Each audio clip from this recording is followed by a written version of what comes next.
Excellent. So welcome to our Awakening Your Innate Manifestation and to our week of integration. So great to have you on. And the reason I started 5 minutes late today was I actually wanted to do something live just for a bit of fun and just see how it went. And I basically did a remote view on a sporting game and we'll see what happens. So I'm just going to quickly, when I did this, it was 1-1 just at the beginning of the third period. So we'll just quickly jump on here now and I'll show you the game. Okay, Capitals were in front now, but it was 1-1 when I checked before. So let's just, I did this one here, the Washington Capitals and the Hurricanes. So just to give you a bit of fun and ideas of manifestation and energy reading. I've been doing this over the last few weeks, and just as I to give you a quick intro to this, I've done it before in the remote viewing, but just to show you the power of the unconscious mind and how you literally can tap into these higher realms and get all kinds of data on just about anything that you want, the more you get used to doing this stuff. So yesterday, for example, I did a couple of games on a couple of South Korean baseball games, which I obviously knew nothing about. And just to give you a little bit of fun, I'll just quickly show you this one, then we'll look at the one in current time and see what we reckon. Just to give you an idea of it actually happening live in real time. So this is the two photos for the Korean baseball game I did yesterday. As you can see, there's a chart there.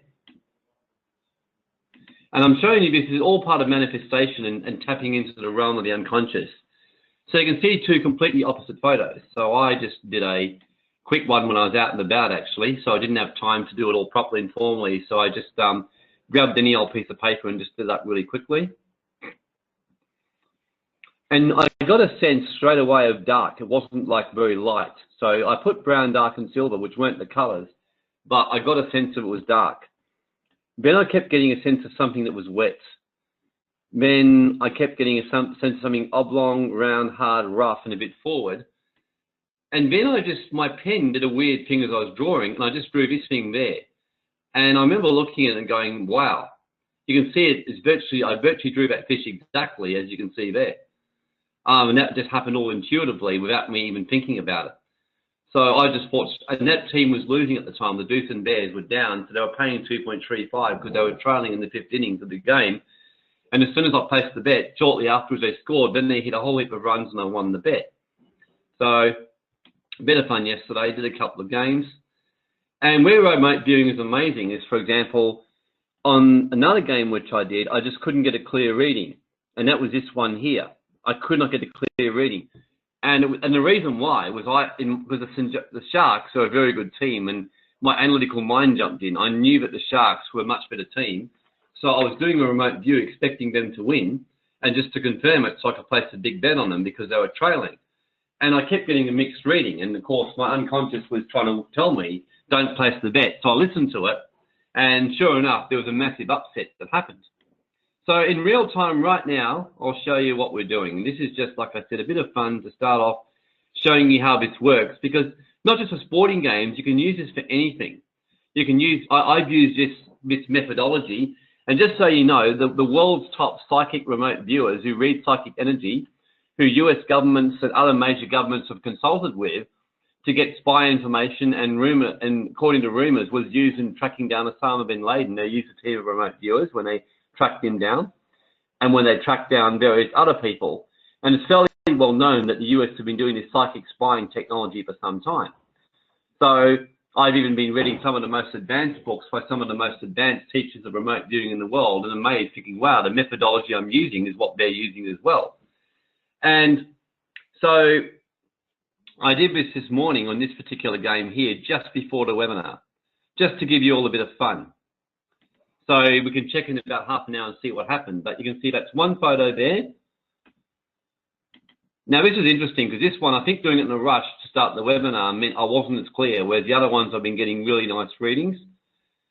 Whereas what you can see here is I did a lot of what's called, like, where I just basically missed the target quite heavily. Like I kept getting a sense of yellow. I wrote down turquoise, pink, green, burgundy. There definitely is no yellow. I got soft and mossy. Well, there's no mossy. I got warm. Well, there's no warm. So there's a few, and open air. So there's a few things where I missed it there. But the oblong, round, heavy, elevated base got me thinking, okay. And here. So this just shows you're getting the impressions. And just to explain what I'm doing here, and this is more to help you understand how manifestation works. What the aim of manifestation is, the more you can disconnect from your conscious mind and your thinking, the more easier you're going to manifest things in your life. So that's the secret to manifestation, is that you disconnect. So the reason that we use photos to do this view, but bear no relevance seemingly to what's going on, is it disconnects you from the target. Whereas let's say that I'm trying to remote view who's going to win this game, inevitably my normal mind will jump in the way, like because of my knowledge of the game, or just because I like a particular name of a game, like a particular team jumps out at me just because I like the name or they remind me of my childhood. So this is what they found with millions of dollars of testing, that the more you can disconnect yourself from the outcome and become unattached, the more accurate you get, which is a critical lesson for manifestation, which I just felt it's a really good chance to share this with you today. But for those of you who are seeing good results, but also wondering why some manifestations don't always happen so easily, the more attached you are to a manifestation, the less likely you are to see it happen. So the key is to be unattached. So here, I must admit, I was a bit more unattached. By the time I did the photo, I'd let go a bit more. So my immediate sense when I did that was think to myself, I think I probably got this one. And I'm interested to see what you all reckon, but I think I probably got this one.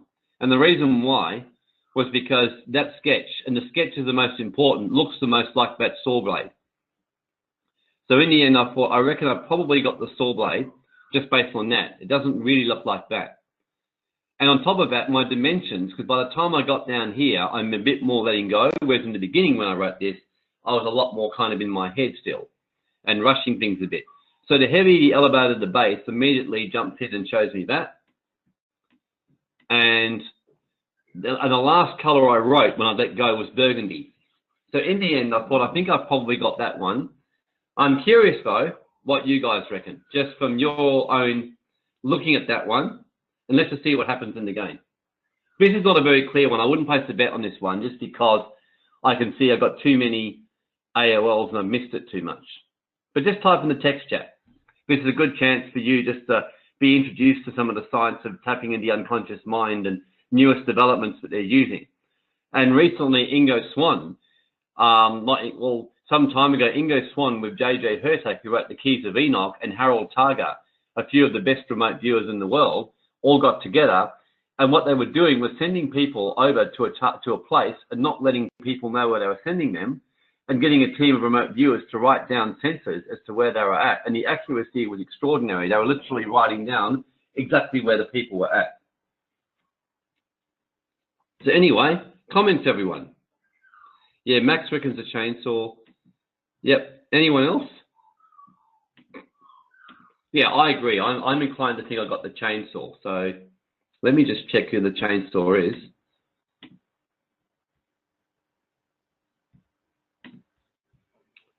Yeah, more so James Chainsaw. Yeah, so this is how you do it. So this is just introducing you a little bit of fun for the science of remote viewing. So let's just have a quick look now and see what's happening in that game. And then let's just have a quick look. So photo 1 is the Washington Capitals. So the chainsaw is the Washington Capitals. Yeah, okay. So the Capitals have now hit the front. So it'd be interesting to see if they go on to win.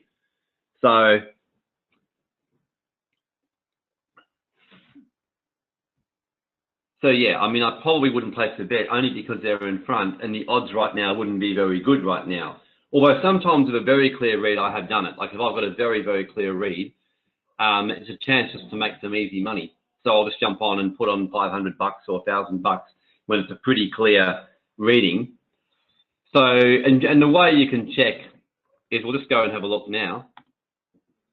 So this is just giving an introduction to how you can use manifestation in real life to actually make money.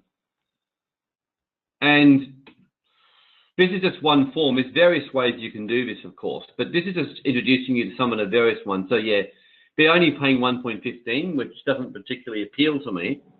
But even so, what I would probably do is I would have done another quick view. I would have done a second reading to confirm it, Because when I get one like that, where I'm pretty sure, but not 100% sure, I do a second reading. If the second reading confirms it, I would have jumped in, and I would just put probably $500 or $1,000 on this, and make a nice easy $750, $75 to $150, you know. So yeah. So anyway, you can see that one there, and there's another one which I've done as well, which I'm looking at, which I'll quickly show you as well. And again, this is just because I use this, by the way. I've used this for the gold markets. I've used this for cryptocurrency. I've used this for business decisions. I've used this for working with technology to work out which basically is the best offer for me in my business, which investment is the best for me to go into right now. I remember last year doing this on a particular crypto, but I had someone telling me, you've got to go in big into this one. This is going to do really well. And I just kept, and when I remote viewed this, I just kept getting that it wasn't going to work, which I was really struggling with because I was keen to put a lot of money into it. I trusted my friend. There was a client of mine who'd made millions from cryptos. He was, oh, look, he said, no, this one will do well. And he rarely gets it wrong. The remote view kept saying that he wasn't right. And sure enough, the remote view was correct. So it's actually saved me from making bad investment decisions and business decisions more than anything else. Has been one of the reasons I've generally had a pretty good last 6 to 9 months since I've learned to master this technology. Or when I say master it, I'm better than I was before. So here's another one just for a bit of fun. You can see here you've got King Neptune statue. And you got a bit of purpley greyish. The second one here, you got a checkers board. So this one here is not quite as clear as I would have liked either, but the second reading is clearer. But I'll just quickly show you this one and let all of you have a look and see what you reckon. So you've seen the two pictures. So you've got the Neptune statue, you've got the checkers board, you've got the, over here, we've got the various colors. Red, we got smooth, firmish, red, orange, but we got grayish, green light, and a whitish blue. I kind of keep getting a sense of whitish, kind of smudgy colors. Oblong, round, triangular, long, ordinary, and there's a sketch, which is not quite as clear as I would like, but anyway, just have a look. And I'm curious, what do you guys think? Obviously, we'd all agree, not as clear as we would like. Maybe the last one, if anything, was a bit clearer. But what do you all think? More this one, the purplish, bluish, lightish one, the bright red one, just from the overall feel of it. Nolan reckons Neptune. Anyone else? James reckons the draw. Yep, the checkers. Yep. Anyone else?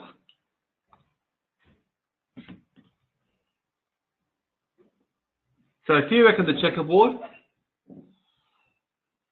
yeah, I was really mixed on this one. I ended up saying that I ended up feeling I probably got the Neptune statue only because I kept feeling about these colors here, whereas this one was a little bit too clear in the beginning, but I was very unsure on this one. So what I did was did a second reading on this one to see how it go. Second one, I'm curious to see what you reckon, because the second one I felt was a bit clearer. So I'll see what you reckon on the second one.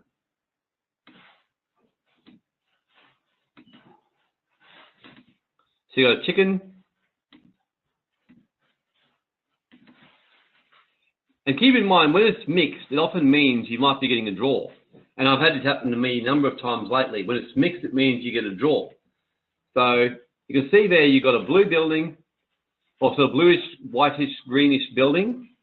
Then you've got this like very colorful looking chicken. So this is probably a bit better because you've got two very contrasting ones. So here's what I've got here. Woven hard, rough and firm, blue, green, dark and pink, triangular, forward, round, angular, sturdy, curved and elevated. And here's my picture. As you can see, quite a bit of circles in the middle. So what do you reckon on this one? My feeling with this one was clear, but tell me what you guys reckon. Nolene reckons the building. Christine, the building. Max, the chicken. Building.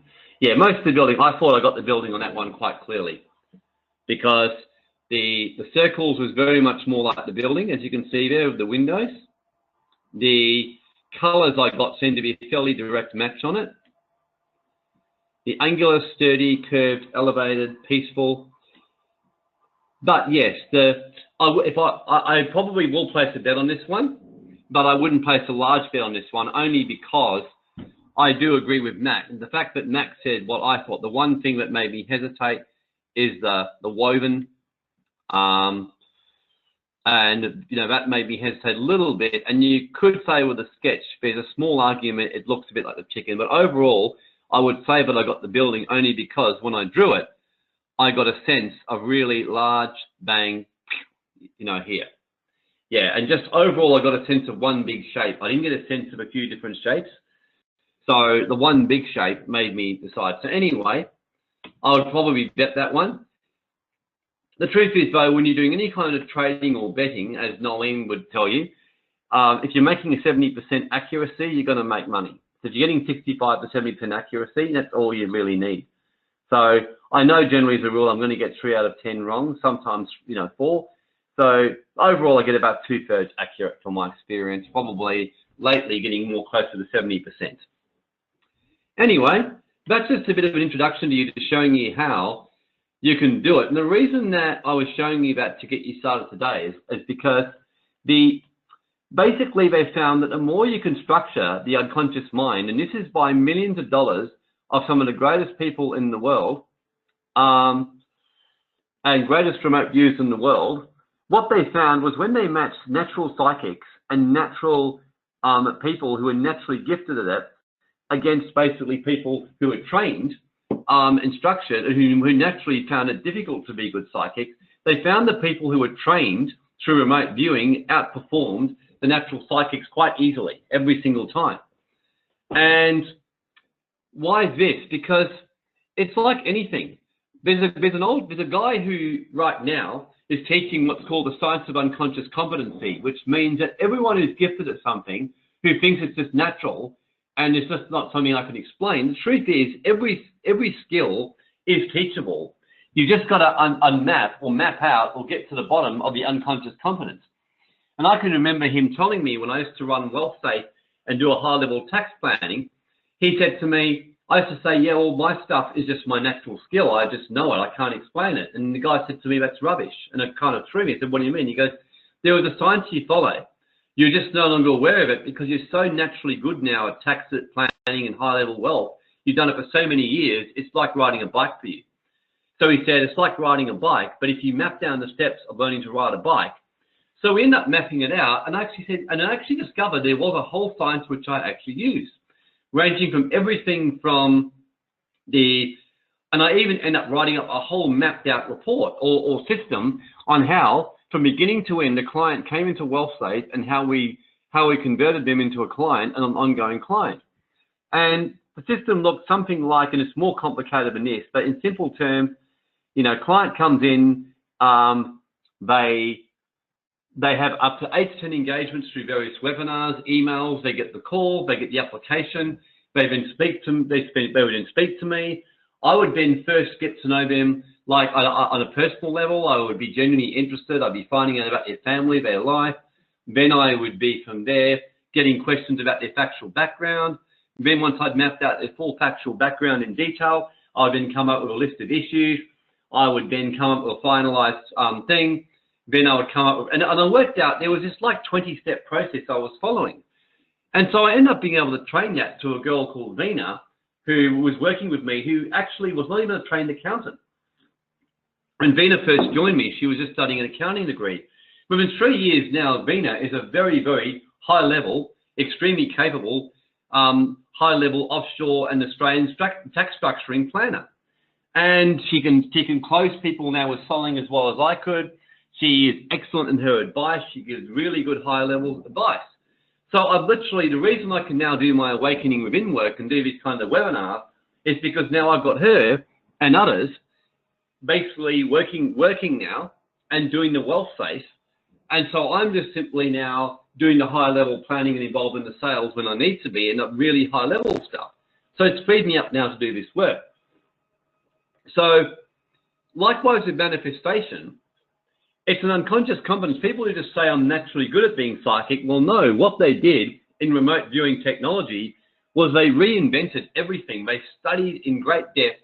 They looked at exactly what from beginning to end a psychic would do when they got a vision. They worked out that generally, for example, when they got very clear visions, they were normally made up in their head. They found that generally very accurate psychic visions generally were more senses impressions than they were. So for those of you here who've had regular psychic visions, you may share your feedback in the text chat, because I guarantee you'd find that when you've had true visions that have turned out to be accurate, you often haven't had absolute clarity in what you see. You just get these senses impressions and see these visions and get these kind of shapes and ideas and senses. And that's generally how it works. That's what's called the science of unconscious competency. So, and likewise, what they found was they ended up mapping out a whole science of remote viewing to basically help people learning to quieten their brain, move into a deep state, get their impressions and get their senses. And just so you know, as we speak, I just checked. And sure enough, as you can see now, the Capitals are now 3-1 up. So yeah, so that game now with only 5 minutes to go, that would be a win. So like I said, I probably would have done a second view, would have confirmed it, would have put down maybe a $500 bet and made $75, something like that. So yeah, so just giving you a bit of insight into how all this works, and you can see the beauty of it. And I'm sure for some of you, it's pretty amazing when you think about the fact that you can do this. So remote viewing is, but the good news for all of you is that there's people who've done the hard work to find this out. And the smart ones of you will take on board this and not try and reinvent the wheel. And men naturally tend to do that. And I'm unfortunately one of those. And it's taken me many years to finally learn that sometimes it's smarter just to follow what people who've already done the hard work than try and reinvent your own system. Women tend to do this better than men, from my experience. That's why women often become very successful manifestors, because they can do this naturally. But that's how I became a very successful tax planner and high-level structurer. I worked with a top guy and I replicated his system, and then I developed my own. So the point is that remote viewers, the military, the world-class remote viewers who've been used for everything to track down serial killers, guys who've even done training on sports games and financial markets and made a lot of money out of it, they all follow a very structured system. So what I've been teaching you these last 9 weeks on manifestation isn't just something that I made up. It isn't even something that someone once taught me. It's something that I not only live in my own life, but I'm basing it also on proven high-level new developments in science and new developments in remote viewing and high-level technology. So learning to make manifestation a structured, regular, integrated process for you, you're going to start, you will see success in your life. You will just see it happen. You will see more money come in naturally. Even yesterday, I remember sharing with my family, I just was saying, yeah, we're just manifesting money really easily. You watch, it'll just keep coming. And for example, we were talking about going on this really great trip as our family, and there's all 7 of us going, and we were talking about possibly, you know, doing a couple of upgrades to the trip. And I just said, well, and it was slightly outside my original budgeted plan. And in the end, I said, you know what, it feels right. I'm going to commit to it and watch the money come. And no kidding, 2 hours later, I get this email from somebody who I'm involved in giving them a lot of business to do about offshore structuring WealthSafe, who notified me, well, just so you know, we've calculated your commissions for last year. I was expecting it to be around 2 or 3 grand. And he said, it's going to be basically $17,000 we owe you. How would you like that paid? I'm like, 17,000? Can you double check that? I think you're wrong. I said, no, that's correct. We'll give you a breakdown. And I go, oh, okay. So that more than covered the extra upgrade and a few other things. And that literally just happened 2 hours after I just made a decision to do it anyway, and I manifested that we'd be doing it. So, and again, yeah, just following process, guys. And it's something that after a while, it no longer becomes a miracle anymore. It's just something that you start to expect. And in fact, when it doesn't happen for you, you're kind of surprised and like, huh? You're almost more surprised when it doesn't happen. And you're thinking, well, how could it not happen, you know? how could it? I can remember when I got really sick about 2.5 years ago with joint soreness. I was just more in genuine surprise, like, how has this happened to me? Like, and of course I didn't. I cleared it and got myself fixed up. But the point was, that's how you should get to manifestation. So what we're going to do now today is we're going to do a bit of a revision and walk back over the last 9 weeks now. So today I just wanted to really show you, well, yeah, and look, it's just following a process, Rochelle, and eventually the more you do it, it'll become like doing your job. So let's say, for example, Mitch, by now, when he plays music in a gig, just gets up and can just play without thinking, I'm sure. Max is probably very similar to what he does. Christine, when you turn up to work, you don't think about it, you just do it now. All of you have got an unconscious competency. And that's where you desire to bring manifestation to a point of unconscious competency, where in the same way, in the past, you kept manifesting like horrible things, to where you start manifesting really, really good things. So let's just go and do a revision. Before we do, let's just have another check on what's happened in that game. Okay, it's 4-1 now, so there you go. So, nice, very nice. So as you can see there, that's the beauty of how this works. So by now, I'm sure you've done all that already. The good news, by the way, everyone, is within about a week from now, we're aiming by end of next week latest, our new membership site will be launched. And that will be 100 times easier to navigate. It won't have the problems that we've had today, and you will see it. So just to give you a quick introduction to it. So you'll be able to access your past courses. Ignore that picture of me, that's not going to stay. It's still in hibernation. I look like a goldfish. But so you can see here, there'll be some introductory free courses. There'll be paid courses as well. But yeah, so you'll be able to just find it really, really easily. Just go straight down and it will be just nice and easy to follow. This isn't quite the final version, just so you know. So I'm going to make it a bit more organized and clear than it is, but that just gives you a little bit of an idea. So, yep, as you can see there, bingo. Okay, so before we continue on and just map out what's happened today and go through everything that we've done today, just share. Anyone got anything they'd like to share? Like, just what's been your experiences in the last 9 weeks?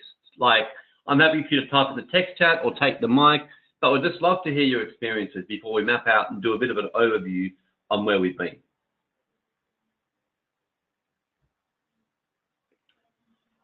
So just type it in or take the mic. James had one yesterday that was massive. Oh, I'd love to hear about it, James.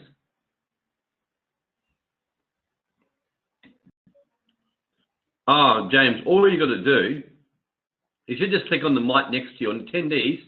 Yeah, just click on the mic and unmute yourself. You're self-muted. Can you hear me? Yeah, loud and clear, mate. How are you? Oh. Yeah, really, really good, really good. This is the one I messaged you about, but I thought it'd be easy to do it verbally. So basically, it was about maybe week 2, week 3 when we were into it, and we're just doing some of the initial ones. And we've got a guy that works for us who's been brilliant, and he was. We'd put him up for sponsorship for 3 years, and basically on a what I would call a technicality, they denied the visa. So then we had to reapply, and part of it was that we were saying the original application should have gone through based on, that interpreted the law wrong effectively, and the government said no, he's you have to reapply. We reapplied, and then they said, oh, that visa's lapsed, so your new application won't work either. At this point, we'd spent about, I reckon, 12 or 13 grand on all the fees and admin and everything else. And anyway, basically, it got to a point where they said, the advice was you have to wait. So we're going to retract the visa that we've applied, so you'll get your 3 grand back or whatever for the fee. And they said, what we're going to do is the guy's got 35 days. After 35 days, he's going to have to leave the country. But on day 32, 33, we'll just do a new lodgement You know, it'll cost another 2-3 grand, but we'll be able to make it work. And so basically, I'd set the intent, and I actually did a couple of them, and I said, you know, he's going to get it. We're going to have it come through in the in time to have him stay and be secured and you know, continue his work. And it got to Monday, so basically start of the week, and I'd emailed the guy last week just for a follow-up. He hadn't got back. Apparently he wasn't in the office, and he emails the guy on Monday and he said, oh look, government hasn't got back. We haven't lodged a new visa, so like we have to lodge tomorrow, or you have to leave the country. And we're going, shit, this is a bit, you know, crazy. So anyway, we said, well, let's lodge. And then he said, oh, actually, there's some other technicality. Your advertisement's overdue. We can't actually lodge. He said, you have to leave the country tonight. It's 100%. There's no real way to do it, or you can stay and lodge. It'll get to not, you know. He said, there's no real options. You got to leave and come back on a visitor's visa.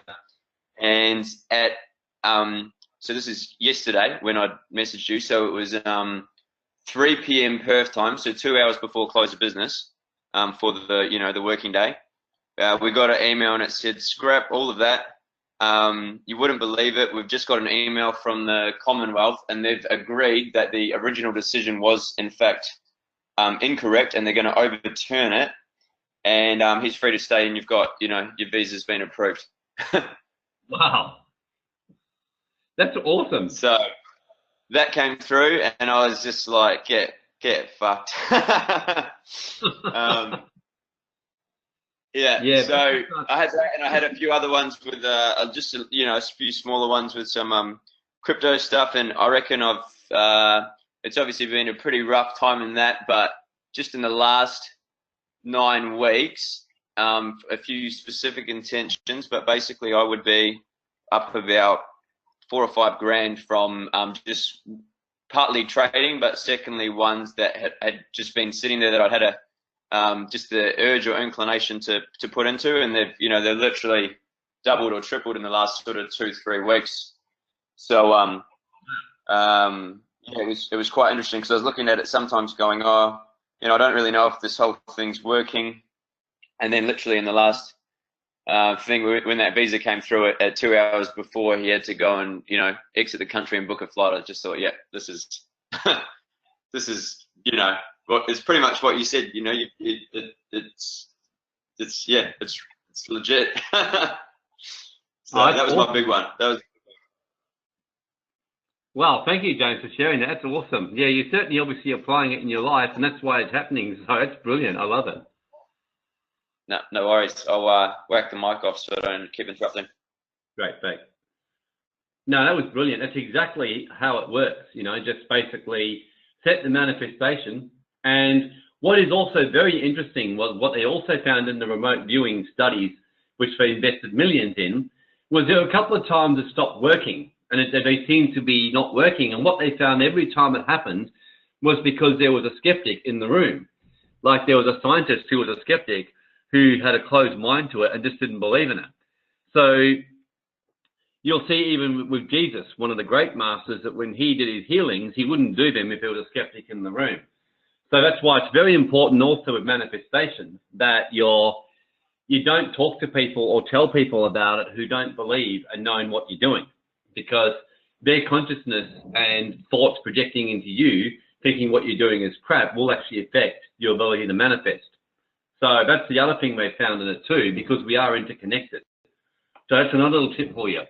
Those of you who are getting good results, I guarantee you're probably the kind of people who are not telling a lot of people, because one, you're learning it yourself, or you just may feel, no, people won't get it. Those of you who are trying to convince your family or others around you, I'll guarantee you might be having some challenges.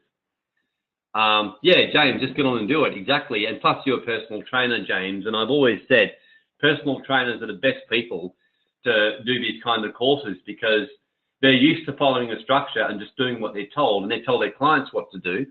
Their clients just do it and get results. So as soon as they do a course like this, get told what to do, they just do it, and then they get the results. It's the same thing. So yeah, I think every single personal trainer I've ever had doing the manifestation course has just always had, being generally in the top few of the class in terms of getting results, just because they just follow a system without question. Yeah, Christine Norby, it's a crucial point not to share with lower consciousness who will be your naysayers. Exactly right. You don't cast your pearls before swine. So it's really important in your manifestation. Christine Evans, the divine timing is interesting too. Yeah, and you said as well, Christine, you made some comment as well that how well you were doing. Let's go back. There's a whole lot of comments that came through. Things are coming together for me. That's, yep, excellent. Divine timing. Julie Wood, last 9 weeks have been good. This week had led telling me I could no longer manage funds. So challenging decision. Yeah, so just basically create a manifestation around that. Julie is what I would suggest. It's actually something that Sammy, my partner, she's been learning and getting really good at. Like even yesterday, we had an interesting situation where she made some comments and I told her off about it, and then we sorted it out. But where she had subconsciously brought in her old beliefs, for example, about what you can afford and what you can't afford. And so it's very important, especially with those close to you, that you're making sure you train them and getting them in alignment with you so they don't affect your consciousness, because otherwise they will affect your manifestation. And I can remember before Sammy, I had a partner who was much more lower in her consciousness and in her lack mentality. And no kidding, my finances, I think, cut in half over the period of time I was with her. So, whereas with Sammy, it just kept going up because she's willing to grow and learn this stuff. So, James working part-time, increase in hours, absolutely. Yeah, divine timing, Christine Evans. Mitch finds the more I try to convince people of what I'm doing, the more energy I lose. The same energy could have been put towards taking action. Yeah, you just get on with it. Like, I'm amazed when you just get on with it.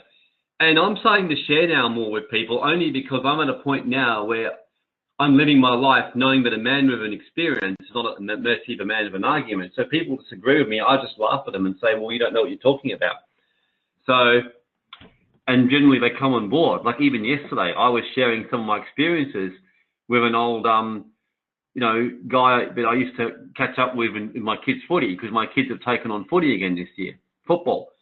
And this guy was listening to me, and I must admit, I just told him, and I thought he won't really necessarily agree with what I'm saying, but I don't really care. And he just kind of nodded, said, oh yeah, and he didn't seem all that enthused. And he looked at me and goes, it's weird you say that to me. He said, I've been having visitations and seeing things in other realms, and I haven't told a soul, because apart from my wife, because I think everyone thinks I'm crazy. But he said the last 6 months, I've been seeing, you know, beings in other realms just turning up in my house. And he said, and some good and some not so good. And he said, I don't tell anyone because people might think I'm going mad. And he said, and I'm learning this higher realm and how you can just manifest things. It's just really weird. And before I knew it, we were talking about manifestation.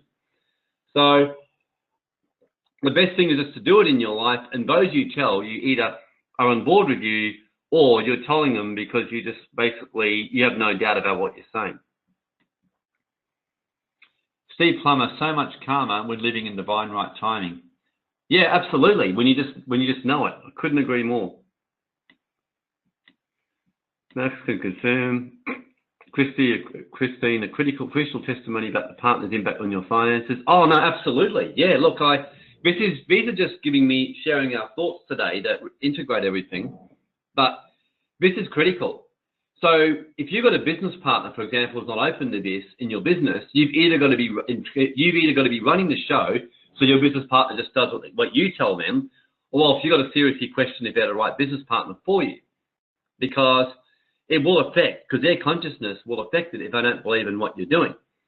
So I'm really strict on who I work with in business, and really strict now on what I invest in and who's involved in my stuff, because their consciousness will affect you.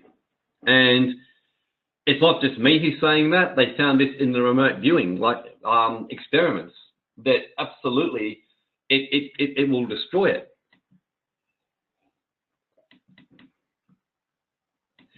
James says, Warren, that is all they know. Yeah, well, to be completely frank with you, James, that is true, and you can be compassionate with them.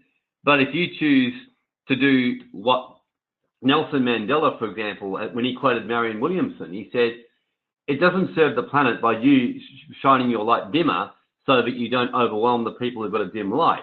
You shine your light bright and give people the opportunity to step into it. So that's basically what you do. But if you're basically trying to help people like that and get involved in their lower level thinking, you become a rescuer, and before you know it, you will dim your light. So, and you will limit your manifestations. And that's why most of the greatest masters on the planet would make the people come to them. And basically the best thing you can do for those around you is let your light shine, and then others will get inspired and step into it. And I can remember years ago, being in a massive conference, and I just had this, and I was always scared of what people thought of me at that time. I tended to have a little bit of fear around that. And one day I was at this conference, and I remember standing there thinking, like, you know what? I need to break this. How can I do it?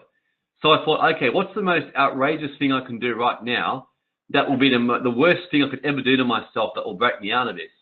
And before I knew it, I ran out in front of the whole group and started dancing. Now, keep in mind, there's about 700 in the room. No one else is dancing. There's music going on. People are just singing, and I'm dancing in front. And I was so dying inside of embarrassment and fear, I closed my eyes and just did it. And I thought, and when I opened my eyes, about 30 people had joined me. And the conference leader afterwards got up and used me as an example of that's what a true leader is. And he was raving about my boldness and courage. And I'm standing thinking I wasn't bold or courageous. I was shitting myself. I just had to do that because I desired to break out of it. But it taught me a lesson. And many, many times after that, I've done things like that. I've stepped out and done things. So the whole point is with this manifestation, you start to live this in your life and start to shine. People will follow you. And I've seen my kids transform and gone from where two of them a year ago from now had eczema and problems in their life to where they don't have that now. And they're involved in business, living their purpose, and that's because I've got it. A year ago, my ex-wife Grace was basically, living in her house, just kind of feeling lost, not sure where she was going. She and I were getting on, but had, the odd challenge. Now she's part of the work. She's working with me to build this, and she's on her path. And because I've helped her. She's helped me a lot over the years. This time around, I was able to help her. So get back into it. So the biggest thing with manifestation is live it in your life and master it, and you'll see that other people around you will start to benefit from that as well. So Christine Norby says, I'm back on the investing track, planning exciting business from home part-time, giving up 1/3 of my paid employment, setting up my SMSF up for so long. Christine Norby, that's why we love you, because you just take action. It's just fantastic. Absolutely brilliant. Because you're meant to be successful investing. I just see that's all over you in your path. Rochelle, so important, surround yourself with like-minded. Yeah, look, you especially, Rochelle, right now where you're at, support yourself with people who believe in you and just get out and keep doing it. Max, my reality has changed vastly in the last 9 weeks. Perceptions, emotions, activities, music, project growth, debts being cleared out, relationships transformed, negative energy suckers put to a distance, new opportunities generated, career in the midst of transforming. Biggest thing is new level of confidence in manifestation in my path. Yeah, you've been smashing it, Max. I almost swear you're a woman. You're taking so much action. I love it. But no, seriously, it's great. I love what you're doing. So Max, everything is shifting at such an intense pace. Yeah, well, look, the truth is with this, the more action that you take, and this is, like I said, women are especially good, but I'm amazed at this particular training because the men also are really stepping up and taking action, and doing this. So very pleased with what's happening. So, because the main thing with manifestation is to make it a daily, ongoing, kind of committed thing as part of your life path. That's the secret to it now, and just to live it in your life. Okay, so now let's just go and walk through all of this and have a good look.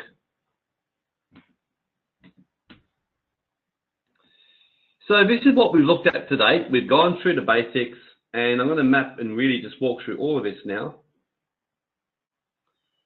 We looked at the science. We looked at energy reading, remote viewing. We cleared out money and tax blocks. So let's just wander through how all that worked and have a good look at it, because this is where we're now at now. Nolan, I've been asking for a project focused on global change.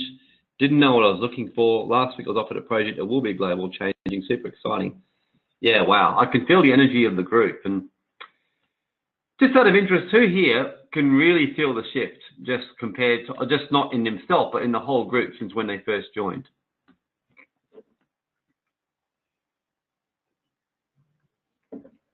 Yep, Julie can. Excellent. But you could all feel the difference. Yep, Steve, Rochelle, fantastic.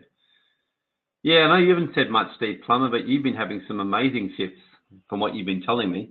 So just in terms of the clients and the shifts and your overall energy. So if you feel inclined to share, just type in the word Mike or just type in the text chat. For Christine, yeah, it seems like everyone's has moved through a lot of blocks. Exactly correct. Because that's what this whole thing is about, is transforming the energy and realizing that that's truly what we're living in. We're basically multi-dimensional energetic beings living a human experience in a 3D biochemical body. That's how the keys of Enoch describes us. So once we start to tap, and the way these realms work is by realms of authority. So it's like, for example, if you're working in a job and you've got a boss, the boss has got authority over you. So likewise, the higher dimensional realms and the technology about realms has authority over the 3 to 4D technology or realms of planet Earth.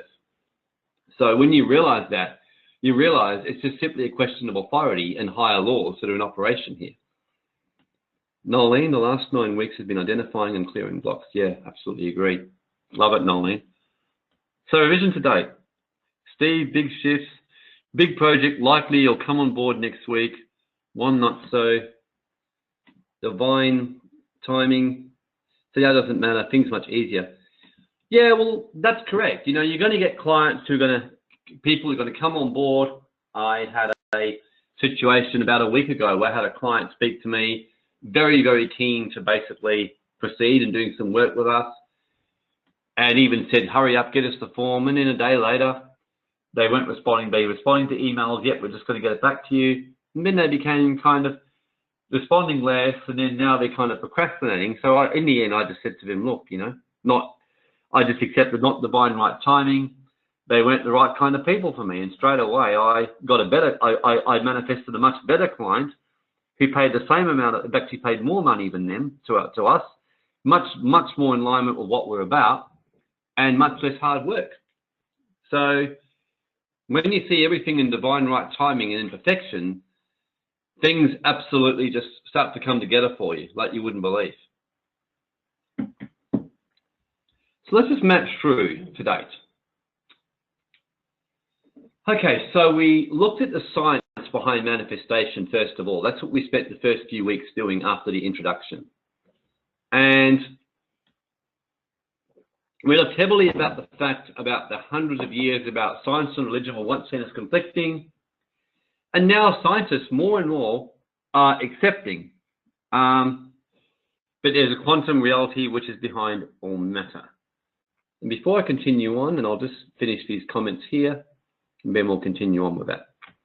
Yeah, Steve said he didn't care we other client not coming on board. Before it would have pissed him off. Now he doesn't care. Yeah, absolutely. Divine timing. Exactly, Steve, yeah. That's one little tip for all of you in business. And something that I learned from a wonderful business mentor was he said to me, the reason why people get pissed off when clients don't come on board or things happen in business is what's called a scarcity mentality.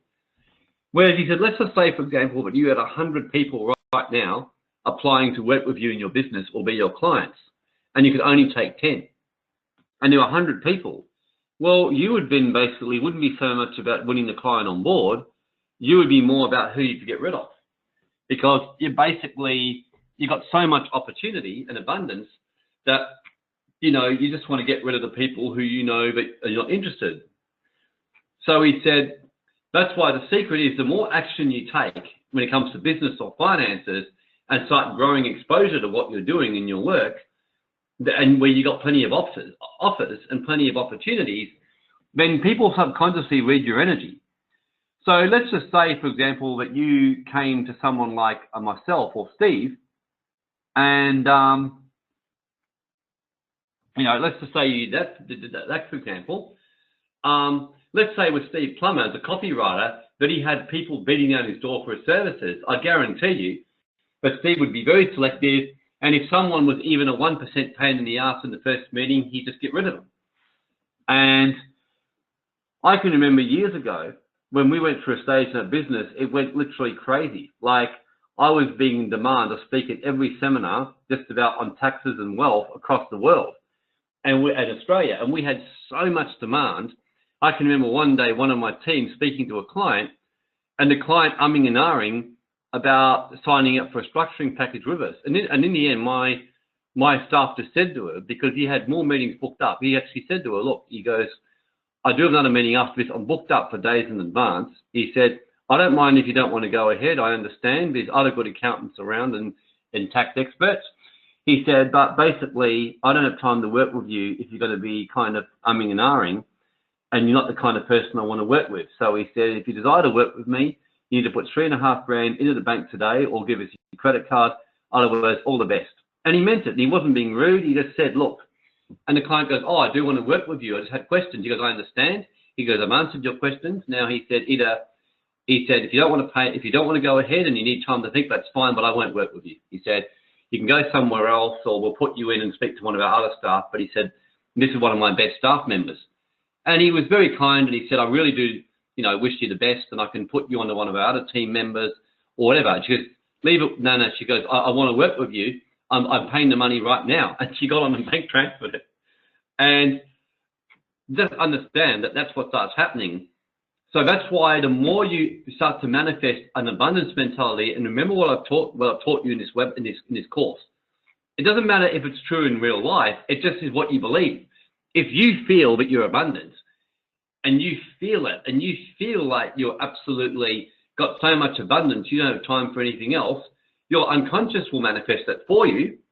People around you will sense that you feel that way, and they'll subconsciously treat you in the same way you treat yourself. So if you basically, whatever you're doing, so if you're in a job, never be a beggar for a promotion. See it as a privilege for them to have to promote you. See it as you're the right person. If they don't promote you, that's fine. I'm going to look elsewhere. And when you have that kind of abundance mentality in what you're doing and everything you're doing, the world will, the universe, the world, the people around you will see that and recognize that and will treat you that way. And that actually works in everything, by the way, in everything. For those of you desiring a partner, if you're like the single person who's keen to get a partner and people pick that up, you'll basically pick up someone who's anxious and probably a bit codependent. If you are really comfortable in your own skin, really comfortable, and even if you've got multiple options and different people, let's say you're a guy or girl and you've got like 10 people wanting to date you right now, and you're trying to work out which one, believe you me, you'll almost have people being willing to change things about themselves to fit in with you. So this is basically also proven in science that there is a quantum reality and a consciousness that's behind matter. So this is what science has now discovered. And I've given some examples here of some really great physicists and scientists who are now showing this and revealing this. And you got also others like Max Planck, who I probably should chuck in there now, who's a very famous physicist, Max Planck. So Max Planck is a really good one. So religion and spirituality is also seeing this quantum shift taking place, a fundamental shift. So spiritual leaders are now seeing how they're congruent rather than an either-or approach, seeing how everything is interconnected. And I can see we're coming into an age in this planet where the two are going to finally reconcile. Generally to date, religion has seen scientists as too rational and humanistic, and science has seen religion as esoteric and a bit weird. We're moving into an age where both science and religion will see there's a place for both. The religion will see that scientists bring the actual proof and confirmation to back up what they're saying, but science will see that religion are kind of like the prophets, the esoteric or spirituality that opens the gate to new possibilities, which can't necessarily be proved. And more right now, they're starting to work together and starting to realize that the two can coexist. Yeah, Max just makes a great comment, which I have to say this. This is where non-attachment and non-judgment and faith in the manifestation comes. My hour has not yet come. Max, amazing how we manifest what we ask for in ways we don't always realize. So, yeah, absolutely. So science is really important development. And what we end up concluding from our scientific part was that there was a real quantum realm, but all things are interconnected. And I shared that before. So people's consciousness will affect you in your manifestation. Your business partner who will affect you. If you keep listening to your mother or father, who's kind of always telling you what to do and speaking very different belief systems to you, it will affect your consciousness. If you're running around trying to keep your kids happy, same deal. If you're running around trying to keep your pastor of your church happy, if you're running around trying to keep your business mentor happy, that consciousness starts to override yours. And I can remember I had a particular mentor who always used to basically, I feel, mentally dominate me. And I can remember I finally realized that the only reason I felt that was because I was letting him do it. I was seeing him as greater than me. So I changed my perception about this man. I started seeing him as an equal, but if anything, I saw myself as I had stuff to teach him as well. And, you know, within a matter of weeks, this guy started treating me as an equal. It was quite extraordinary. He started messaging me and asking me for advice, and now the two of us are like equals. We bounce off each other. We have once a month meetings together where we talk as friends now. I don't pay him anymore for that, but we now talk as co-spiritual leaders and teachers together. And that's because I changed my beliefs around him. Space and time don't exist. It only exists in this 3D lower realm, but in the higher multidimensional realms, space and time basically doesn't exist. Time is as an illusion. It's only in this 3D, but time is still catching up because things lag because we're a lower vibration. This is the biggest one, and this is the biggest secret to manifestation, that nothing exists until you observe it. So the only reason this computer exists that you're on, or your phone, is because you're seeing it. And particles become waves and vice versa. So this particularly applies with sickness or with labels. So be very careful about judging or labeling people. I've been getting pulled up about that myself. I've taught this, but I was pulled up when I was talking about certain leaders of the earth being evil. And I was pulled up about it and saying, yeah, they may be engaging in evil actions, but right now, by you speaking this over them, you're maintaining that. You're better off to start praying love over these leaders and putting energy into these leaders and asking for these leaders to become, you know, for guidance for these leaders, and to do that. And see their actions as evil doesn't mean you support what they're doing, but you start actually putting energy their way. I can remember the number of people who were trying to put labels on my son, William, who many of you have heard, the really great teacher and spiritual healer and prophet, you know, 17, a very gifted shaman. But I can tell you now that people around him were trying to label him as Asperger's. I even had someone imply he was slightly autistic, that he was a little bit of a slow learner, all kinds of labels people try to put on him. And I resisted them, and I would viciously actually attack when people would try and do this, especially leaders or therapists. And I would actually say it. I would just say he's nothing. I just say William is just an extremely gifted guy who's just basically still working out his path in life, and he's just got a few challenges. And that's all I said about him.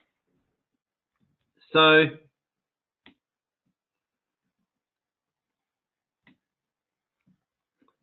absolutely. So yeah, Christine Norby says that's why leaders are always praying for the leaders even when they knew they were doing wrong. Exactly right.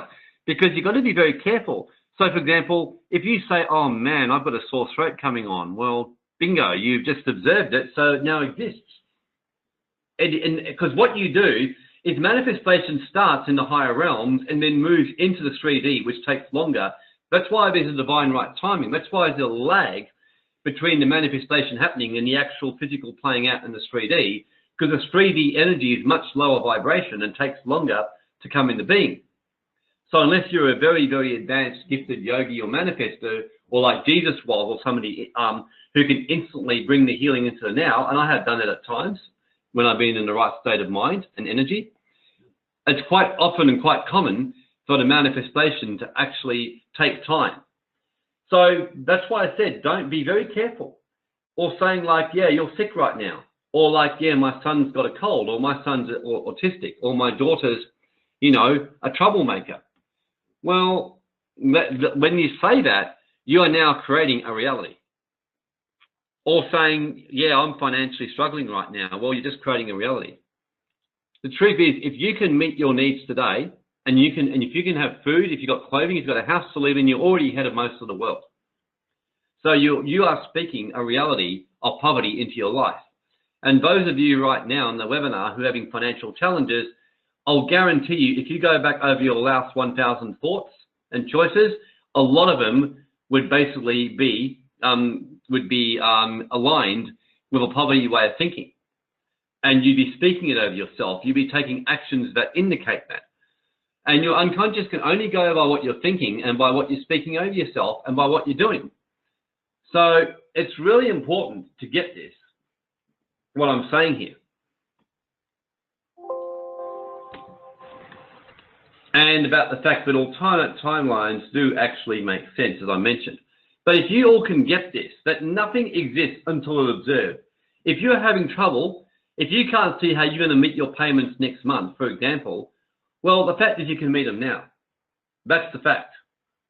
So by saying you're not going to be able to meet them in future, you are only serving to create yourself a reality that's going to basically guarantee you a path ahead of lack and struggle. So speak abundance over your life. Live it and feel it. I can tell you now, right now in my life, I feel so abundant. In fact, yesterday, I was actually saying that my only issue I've got ahead right now is I have so much abundance coming in of how to manage it and use it well for the good of the planet and not to get distracted by it and make sure I'm using it for a good purpose. Now, the truth is, money is starting to come into my life like crazy. But at the same time, if I looked at it practically, oh yeah, I mean, there's still other things going on in my life as well at the same time. So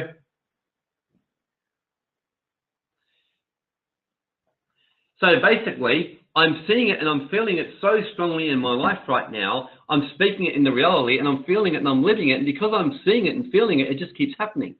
So this is how to start seeing your life. Just feel and know you are abundant. And this is why, going back to what we shared in the beginning about the remote viewing process, which I felt led to do for you and show you today, is because this structured process I've given you is a really good structure that will actually help you start to see manifestation come into your life, and which more and more we are following very systematically in our life. So create the manifestation, command it, clear the blocks around it, take some action, and then let go and allow it to come into being. That's your 5-step process to follow. And there's no reason right now to do anything other than follow that process.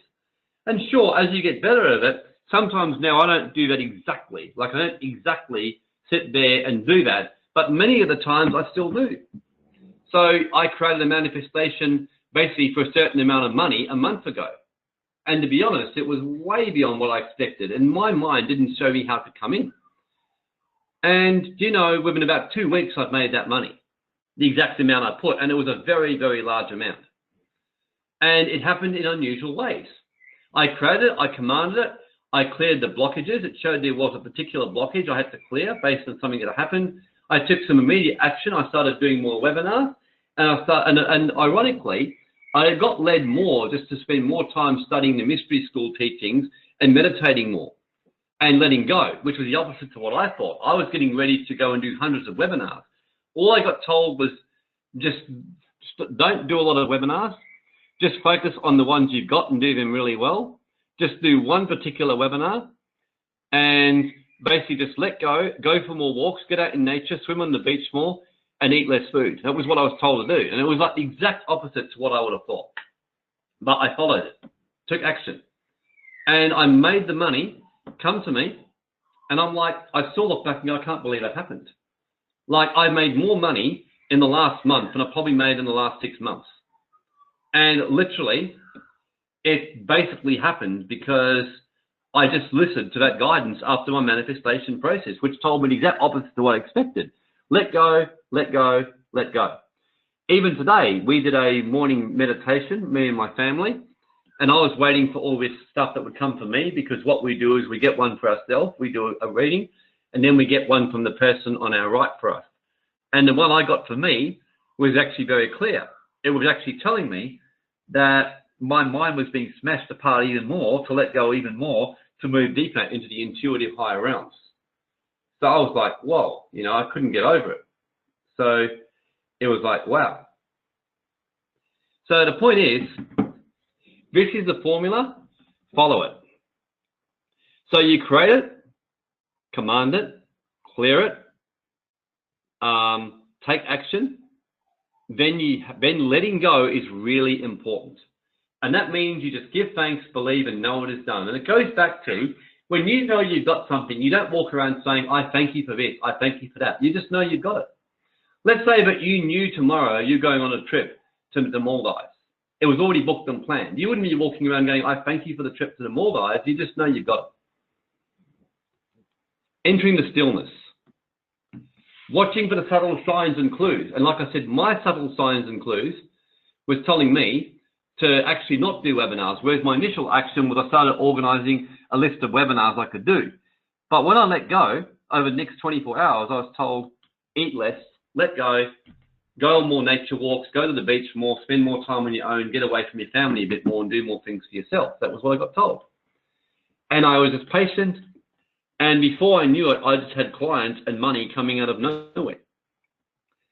So we answered clear questions, and one of them was faith, a clear intention, and taking action are critical, but equally critical is letting go and letting God.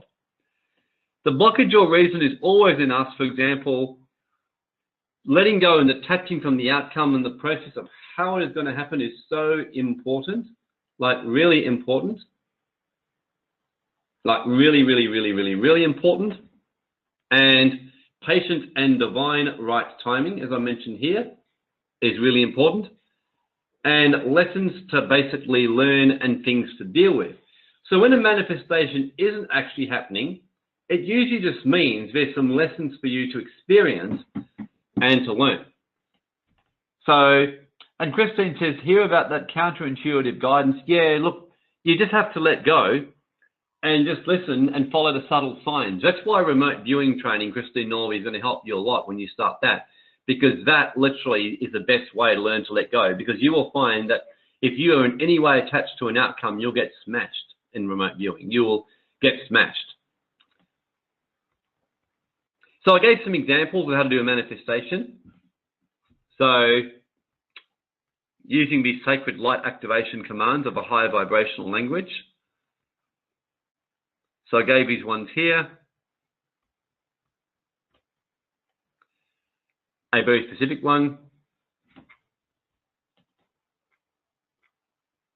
And a healing one here. So you could really, so basically you can do that. And I would encourage you to get into the discipline of once a week doing a manifestation session at a minimum, once a week. Ideally, the more frequent the better, but once a week. We use a Tribeca code because, and as the keys of Enoch confirmed, using pictographs or all that, your unconscious mind understands symbols and basically images, and that's what your third eye actually understands. These deeper level things. So the Tribeca code, there's 3 circles, past, present, future coming together as one and merging into the now. That's what the Tribeca code is symbolic of. And that's why we use a Tribeca, because it's a very higher frequency code. It's a 15th dimensional code. We also discussed turning the water into wine and the teachings of Joseph Murphy and Jesus Christ in the scriptures of how to turn water into wine. And you can remember the different voices and players: conscious, subconscious, infinite mind, the voice of that mother or doubt, anxieties and fear, which you must absolutely take out, because that's the voice that says you can't be healed. How are you going to make that money? That won't work for you. I mean, how are you going to start that business? Well, where are you going to get your clients from? Well, or how do you know it's going to happen? Well, how do you know how to trade? Well, you can lose money. My friend lost money in trading. That's what's called that mother, that negative feminine voice, that unconscious mind, that little fears, which just literally doesn't think, it just feels and just speaks.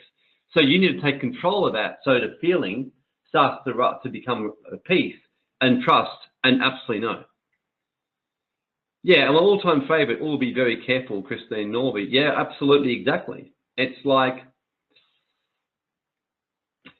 yeah, I mean, like William, for example, can do these amazing front flips from the top of the jetty at Coogee Beach. And I remember asking him, you know, I'm just curious, it's your secret? He goes, I just don't think. He goes, well, he said, I just get on there and just know it's going to work. And the first time he did it, he actually landed awkwardly on his back and he's really sore for a while. And he said everything in him didn't want to do it again. But he said he just did a clearing on himself using the Tribeca code.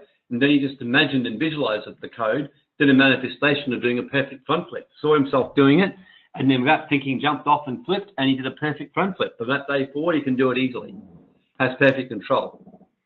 So he applied that with that. Set up the desired result or feeling, the conflict between the conscious reality and subconscious. Command, take control of the doubt. Very important. You must take command, take control, and overcome the doubt. That's why you command it. You don't ask for it, you command. That's why traditional prayer, which was taught in many of the religions of lower consciousness, they'd say, oh, please, God, I am just a worm. No, no. You say, thank you, God, that I am your child. Thank you, Source, that I am your son or your daughter, and I command and know that I have the absolute best. Smith Wigglesworth, the great healer, he used to openly say, if the day ever comes and I'm not traveling first class on the best carriage in the train, and this is before planes were around, but he said, and if I'm not wearing one of the best suits and don't have at least 3 brand new top of the range suits in my wardrobe and aren't eating the best food on the planet, he said, I'm going back. He said, I'm leaving the high level spiritual work and I'm going to go back and run a planning business. And basically he never had to do it. He was a very successful plumber who got called to the higher work. And so he was very, very big on that one, on following that higher stuff. So then the unconscious becomes into unity, the two start to become in unity and start to work together. Fill to the brim, get the conscious and subconscious full until you have no doubt you're assuming that you already have it. You now assume you already have it, the mental images start to change which follow the assumptions. So rather than you having doubts, you just know you can do it. You just know. Bit by bit, it starts to work. It starts to take time. It starts to come together. It starts to work. Draw forth, commanded by the Jesus mind, you bring forth the image into the 3D. So this is what Jesus now said, draw it forth, and then the water turns into wine, you get your desired outcome, your miracle, and you finally overcome what's called the fear or expectation of scarcity, which you were previously feeling and experiencing.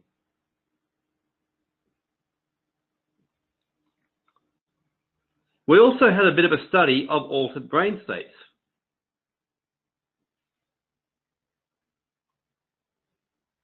And we went through and we looked at this. Now, this is a very important part of manifestation and in remote viewing. When they trained up the remote viewers in the military, as we shared, one of the first things they did was spend a lot of time teaching them to quieten their brain state and master and move into deep states. And snipers still to this day get trained in this, because they found that if a sniper doesn't go into a very deep state, like a theta or low alpha state, they just won't make their shots. So the delta, the theta, the alpha, the beta. The delta is where you're basically in the sleep, that REM state, where you're kind of like completely not thinking at all. You're just fully asleep. Theta is a half sleep, half awake state. That's the best stage to remote view or manifest. Alpha, you can still manifest and remote view in that state, because by now you're in a kind of like a daydreamy state, not really thinking a lot. You're thinking, but you're more daydreaming. And the beta, which is where your mind is basically the monkey mind going flat out. So I mentioned to think of it like a building. The second floor is where the activity happens. First floor is where your programs and beliefs are stored. Ground floor, this is beyond the alpha and your beliefs and starting to connect with the universal mind. And then delta, the universal mind. So the first floor and the ground floor is where the programs. So the programs are in the alpha. From the ground floor, which is basically the deeper realm or deeper computer, which affects the first floor, this is where you can really program. So this is why you do these deep meditations. We also shared about reading energy, dowsing with pendulums, of course, remote viewing, and pyramids, and how pyramids are what's called frequency accelerators or activators. And as you project pyramids over yourself, and I do this daily, I am projecting pyramids. It's very rare, but I wouldn't be doing it. I've literally got my hair to go from thin, wispy hair. Myself and my partner, Sammy, between us have been using pyramids on my hair. It's gone from wispy, thin hair to really thick, strong hair by using pyramids. I have literally healed myself of food poisoning using pyramids. I've managed to get my testosterone up and increase my sex drive using pyramids, totally serious. I've managed to bring myself more energy. I use pyramids to enable myself to connect to other dimensions of consciousness. So pyramids is the technology taught in the Keys of Enoch to get immediate connection, for example, through the Arcturian technology to access deeper realms and deeper layers.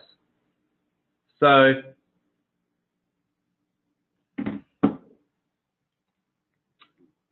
reading energy using your left hand we showed, pendulum dowsing, and of course the remote viewing and like the pyramids. We also then started teaching about taxation and taxation imprints. And we looked at tax audits and things like that. And we saw about the fact that ultimately we have this hierarchy of authority where you've got God or source with sovereign man. And the truth is, if you're basically not acknowledged or working with the higher consciousness or source, you fall into this lower category. And ultimately, those who become lower level slaves are those who are thinking in terms of basically humans 3D, and they're a slave to the 3D. So if you choose to be only in the 3D and stay trapped in this physical body and physical lower dimensional materiality, and that this is all there is, which is what the lower forces and the lower energies always trying to make you do and believe, this is how governments maintain control and power over you. Because you basically see yourself in the 3D, so therefore you're governed by the lower forces which operate and rule over and in the 3D. You are governed and you're ruled by them. By contrast, when you start to become the sovereign man or woman, is when you start to realize there's a higher consciousness or higher intelligence way beyond this earth intelligence, a way, way, way higher, more powerful intelligence than this one. And you start to actually see that and you start to realize that. There's a higher intelligence. And once you see that higher intelligence, you live that and you realize that higher intelligence, then guess what?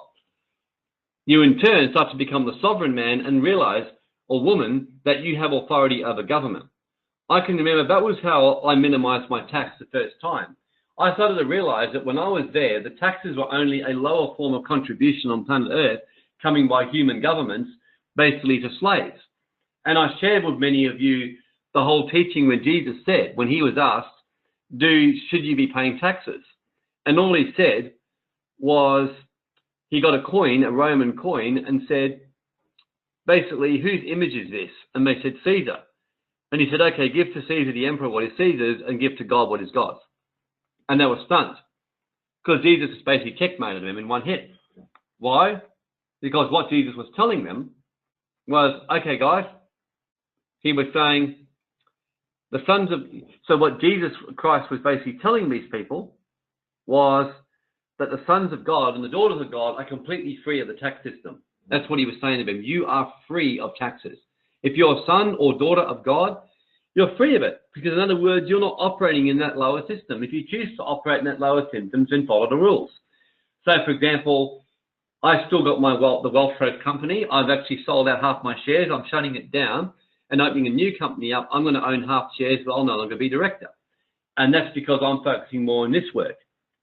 And by running a church or healing foundation, it's tax-free, completely tax-free, because I'm doing a higher work serving Source Direct now by doing this work. And while with WealthSafe, anything that's run through WealthSafe, I'm still following the law and making sure I pay my taxes and follow my responsibilities. So you start to realize these imprints and realize you can move into a higher way of thinking. And I've helped tax bills completely disappear in my life by doing this. So this is the sovereign man and the son of the system. Now just give me 30 seconds, everyone. I'll be straight back while you read this.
So this is what this basically says: the sovereign man and the son or daughter of the system. So this is where you become sovereign and you do things by choice, and that is the ultimate difference between a sovereign and a slave. A sovereign serves and gives by choice. A slave does what they feel they have to do, and which they are stuck with doing, and they do it out of resentment and, like say, out of annoyance, because they feel like they're bound to do it and they feel like they have to do it. So this is the beauty, the difference between the two. So ultimately, many of you, for example, who in the past have had challenges when it comes to finances or in your life, and you look back, you will see a lot of it is because you felt obliged to do something, you felt trapped. And the truth is, we've lived in a world where people put stuff on each other all the time. Your parents put things on you. You then put things on other people. And that's why I'm really conscious with my own kids and people around me not to label people anymore, to let go of all judgment, all expectations, let people become who they are and live who they really are. So when you become sovereign, you realize taxes are a choice. You are basically living in what's called the realm of contribution. And even the laws back up to say that provided that you're basically contributing to the higher spiritual purpose, then you're tax-free. And that's why the churches, even in Western countries, are basically tax exempt.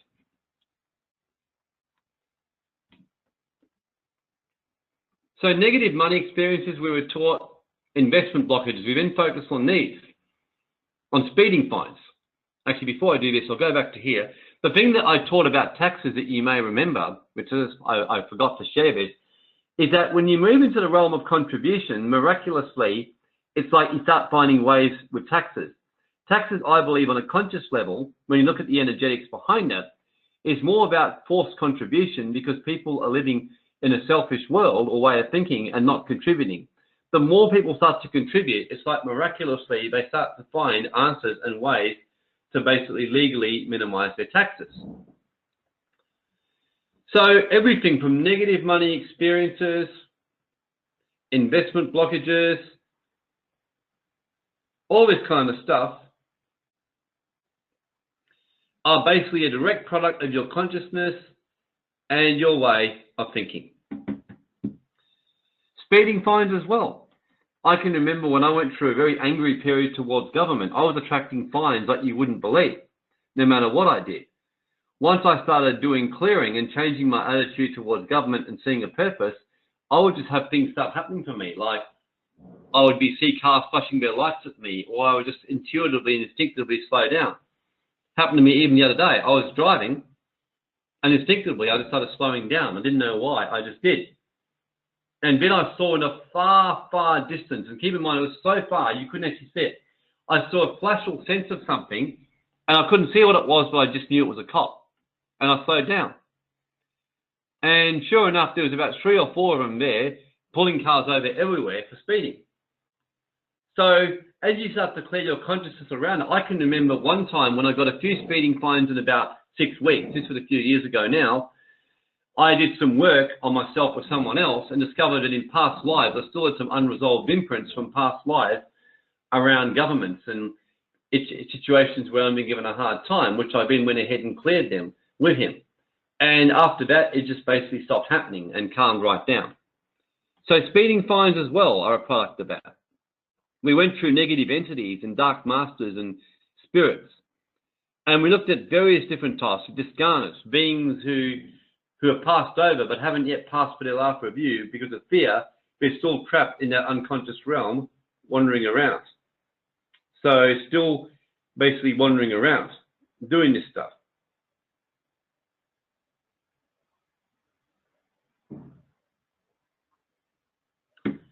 So that's a discarnate. And the beauty is when you clear discarnates, you're not only serving yourself, but you're serving them by helping them pass through for their life review so they're not stuck.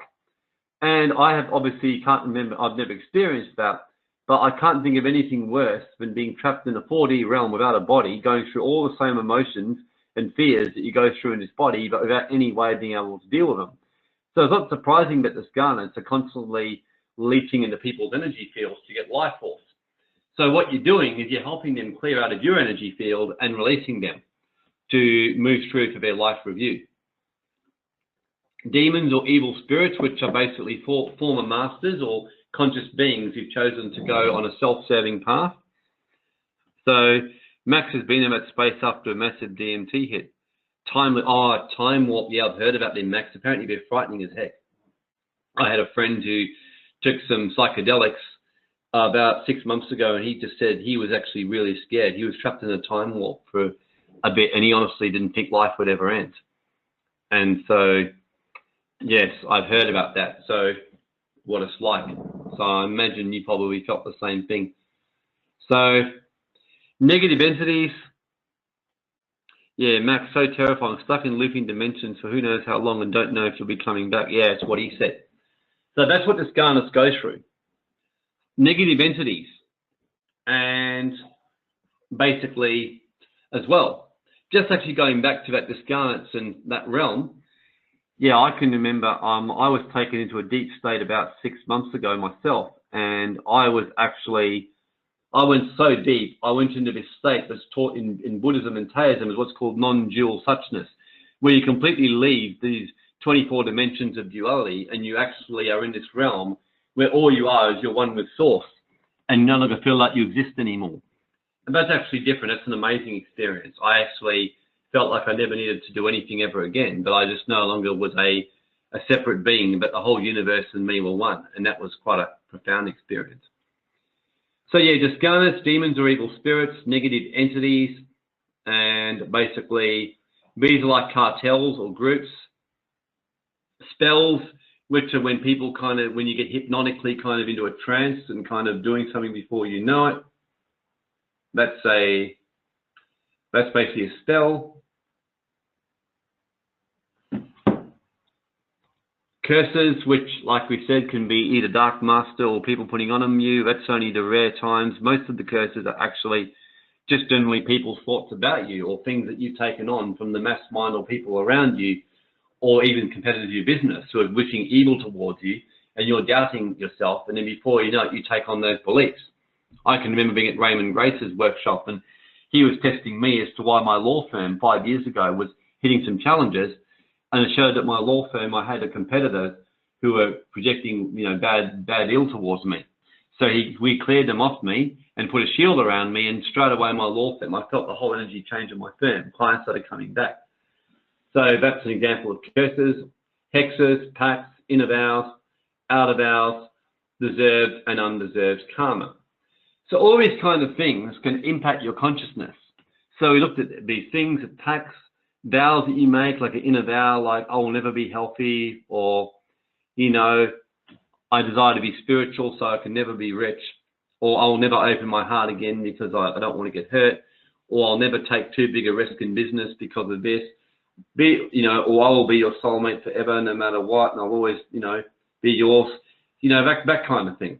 And many people, for example, who've had partners die or partners basically move on, there and haven't got a new partner, when you actually check their energy, they've still got soul ties or vows made with a former partner, which they haven't let go of. So in their spiritual, they're still married. And those of you who are desiring partners, for example, and just haven't been able to manifest one, I'd almost guarantee you that in some respects, very good chance you've got some kind of inner vow going on around that. And the vow could be, I'll never fully open my heart, or I'll never fully trust men, or I'll never fully trust women, or I'll always love, you know, that person, or always love Joe, or you made a soulmate vow with someone, we'll be soulmates forever, which you've never moved on from. I know for me, before Sammy manifested in my life, I discovered that I'd made an inner vow that says I can never fully trust women. And that was a mixture of experience, what I'd read in books, seeing some of the craziness of the feminine when I'd open myself and be sensitive and show that side of me. So I just had an inner vow, I'll never fully open my heart to a woman. And once I cleared that vow and I got the confidence to open my heart, not just for the woman, but for myself, and I decided in the end, I'm not doing it for the woman, I'm doing it for my own sake so I can experience and give love, I manifested a very sensitive, open-hearted woman in my life. So these inner vows and outer vows are very important for manifesting partners. And of course, Sammy's come running over because she heard me talking, you know, there. And basically financially, inner vows as well. So I will never go into business because it's too risky. Those of you who've had challenges stepping into business or into trading, I'll guarantee you, you may have made a vow because of an experience or because of what parents spoke over you. Deserved and undeserved karma. If you feel, they found, for example, in experiments and some research, that criminals who generally get caught for seemingly unsolvable crimes, pretty much on 100% of the occasions admitted they hit a point where they felt guilty, so much guilt, they just wanted to be caught. So unconsciously, they manifested being caught so they could be punished. So that's what's called deserved karma. Then there's undeserved karma, where let's say, for example, somebody's really nasty to you, and you basically put them in their place and correct them, and then you feel guilty about it, and you start feeling like, yeah, you know, I deserve now to have this happen to me. You can create karma for yourself just because you believe you deserve to be punished. So that's another good example.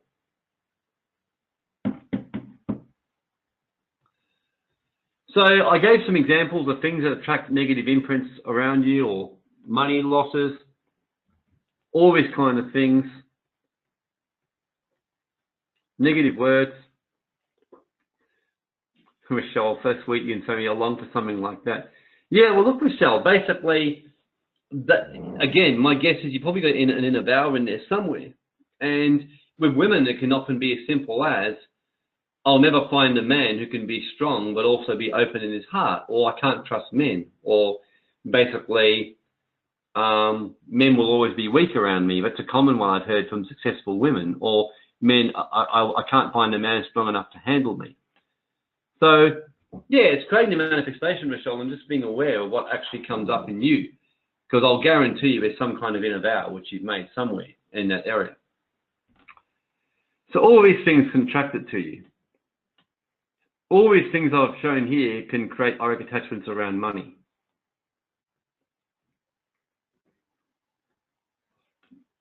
So trading markets, all this kind of stuff, especially trusting someone and getting bad advice. Financial independence. We're in a world where we're taught to be slaves from birth and have a job. Jobs in themselves aren't an issue, but many people aren't being congruent with their own truth, as I mentioned here. So this is the slide from last week, where basically people by and large are taught to be slaves for money by thinking in lowest 3D. That's why the more you step on your purpose and move away from lowest 3D thinking, the more you start to see the magic of how manifestation can really work in your life. Because when you trust basically in the 3D system around money, then yeah, it can be a scary place. The financial system is on the verge of a complete crash. Taxes are very high in the Western world. Governments are quite strong on it. Expenses can be quite high if you look at it from a 3D perspective. But when you look from a higher realm, money is only just a form of identification between existed in this lower world. And the truth is, no one basically really deep down is looking for money. You're looking for abundance.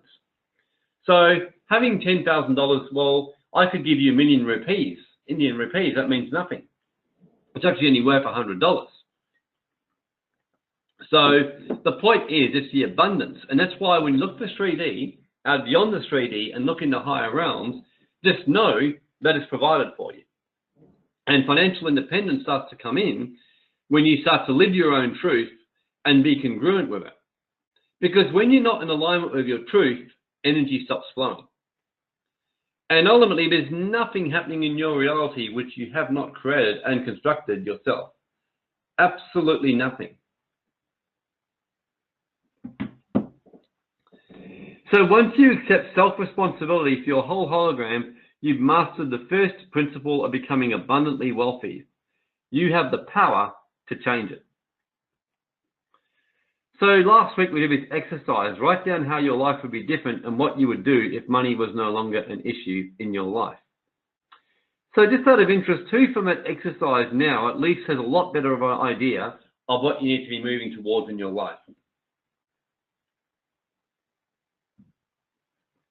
Who has a lot better? Jason, 100%. Wonderful. Max, yes. Excellent. James, certainly. Yeah, absolutely. Yeah, once you start to know what your purpose is or have a pretty good idea, Max, I'm contemplating whether to leave my job or not. Yeah, well, the interesting thing is, yeah, last 1,000 thoughts is gold, Jason says. Yeah, no, it is. It's something I learned from a really great mentor, Jason, and I'm always mindful of what I'm thinking of because I can see what's coming in my life based on what I'm thinking. Well, Max, yeah, look, I would just, like you said, tune into it and even just start asking the question, how can I step forward into this? Focus on what you're stepping into. And you'll notice that your heart, like I noticed, for example, with WealthSafe and being a full-time, higher-level financial and tax guy, I just found that the more I focused on my purpose, the less interested I became in it. So now I just do only what I need to do in that line of work now. So I just do what I need to do in that now, which is to help as a business owner and helping train up my Bina and helping her become successful. So, and just naturally, my new life is growing. So what I suggest, Max, is start focusing on who you really are and what you're stepping into and moving towards that. And you'll just notice that the answers will come very easily for you. That's my sense for you there. Jason, whenever you mention it, I stop and think about the negative messages. Yep. Mitch, I've been humbled by my previous attempts at different avenues and think I'll always end up coming back to what I love to do. Absolutely. Yeah, Mitch, correct. So ultimately, your higher self will always keep aiming to draw you back to why you're here on this planet. Because when your higher self manifested you in a physical 3D body, your higher overself, which is your 9th dimensional self, knows full well what you're meant to be doing. Okay? So your higher 9th dimensional self knows why you're here. So, of course, you can imagine what it's like for your 9th dimensional self when you go off track. It's going like, oh, for goodness sake, I need to get you back on track. And I've had times connection with my higher self because it knows if you don't succeed, you'll be coming back again. So your 9th dimensional self is always seeking to bring you on your path, working with the masters. So just keep that in mind, and that's a good image for you to keep in mind. So, and when you start to go off track, it will do whatever it takes to get you back on track. So when unexpected things happen, like you lose money or you have a challenge come your way, just realize that your overself is the one doing all this to get you back on track, working with the masters to get you on track. And Michelle writes, lol, oh my, exactly. So your higher self, Michelle's kicking the heck out of you right now. So I know you're going through some extreme challenges. So understand your overself is basically putting rockets up your ass and setting them on fire and letting them go. And they're just exploding, all over you. So in other words, just see that as what's happening. Your overself is like, no, Michelle, we don't care what it takes. You are going to get on your path. And we will make sure whatever it takes, even if you end up with every challenge under the sun, you will go on your path. So just give thanks to your overself for these challenges and to the masters and the source, and give thanks and send love, because you're making their job easier and then they can guide you. So I know what this is like, because last year I just lost all interest in my WealthSafe, in a lot of my life stuff. I was feeling kind of just frustrated. I had no motivation to do any webinars. For about 3 months, I virtually hardly did a single webinar. I just lost all motivation for everything. And of course, and then that was when I had my experience in May with the Council of Nine. And of course, basically, my overself and the masters had just pretty much stopped my life. They stopped feeding my life. They stopped helping me with anything because they were like, Nat, this guy will get on his path. You know, we need this guy teaching this stuff. So understand all of you have a path and a purpose ahead of you, especially at this time. So once you know what you're meant to be doing, start moving towards it. Doesn't mean that you've got to quit everything today and start it. If you're told to do that, you do it. But in most cases, you'll find it's just taking steps. For me, I worked out, I knew in 2015 I was meant to be doing a path like this. Fortunately, I took action. And that was why I signed up with a mentor who taught me spiritual technology. So by the time I got the kick up my ass by the Council of Nine last year, the truth was I was ready to go. I'd been trained. I just hadn't stepped into it. But I'd listened to the promptings, and I was actually running on the side spiritual trainings back in 2016. I was running a manifestation course and a mastermind on sovereignty back then. So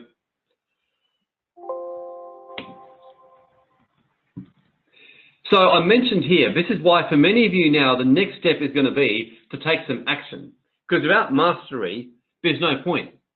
So if you know you're called to be a healer, then you need to master it. If you know you're called to step into being something spiritual, you'll need mastery. If you know, for example, you're called to be a remote viewer, you'll master that. If you know you're meant to be, like Max puts here, a significant conscious producer in the music industry, deeply connected with higher dimensional frequencies, that gives me goosebumps, Max, because, you know, that tells me you need to step into it and start doing music and connecting with people. And I immediately think you and I should connect, because I've actually been given the same message. I'm a keyboard player, and I'm composing higher dimensional, higher frequency music right now, and I need to work with someone who can help me record some of it. So that tells me that perhaps you and I need to be actually talking about this.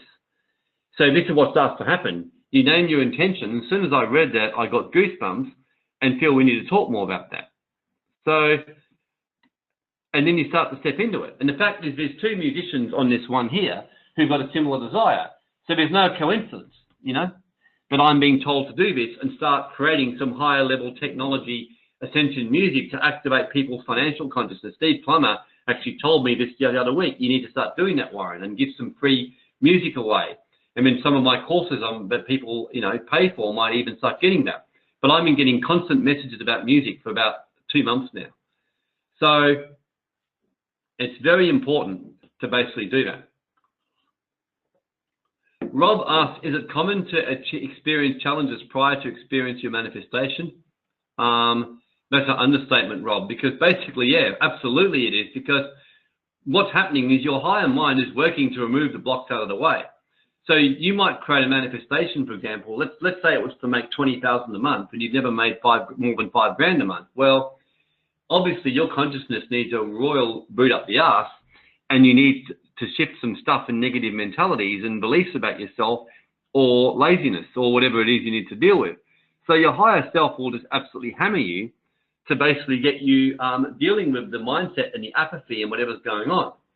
A week ago, when I did a manifestation, the next day I was with a healer, and it showed up I was apathetic. And I was like, what the heck, where? And the apathy showed up by me not taking enough action to get the City Awakening into a physical building, because I've been getting messages about that, and I didn't really want to. But I kept getting visions of City Awakening being in a physical center, doing monthly activation meetings, and eventually having its own training center. So now I'm starting to take action. So I was getting challenges, lots of challenges. I found things kept happening. I found even recently I kept getting stomach soreness and stomach pain on and off, and I'd clear it and manifest it and come back. Finally, I went in some cleansers, and the result of it now is I've realized I'm being led into a life of eating a lot less now to start to focus more on light body activation. So challenges are designed to get you into your path. That's simple. So very, very simple. So James, coincidence is a minor miracle where God wishes to remain anonymous. That's pretty good. Yeah, I like it, James. So the point is, look for the synchronicities and ultimately mastery, mastery, mastery, mastery, and getting a really good mentor if you need one. I spent years working with mentors. Remote viewing, I had top mentors. Healing, I got mentors, everything. Now I'm my own man with all this stuff, and I just collaborate. But there was a lot of study. I would not be exaggerating to say I've invested $500,000 over the last 5 years in mastering what I'm doing. So I basically went all out to do this. So there's this 10,000 hours rule to master basically pretty much anything. In other words, study, mastering something, getting better at it, like getting better and better and better at it is absolutely critical.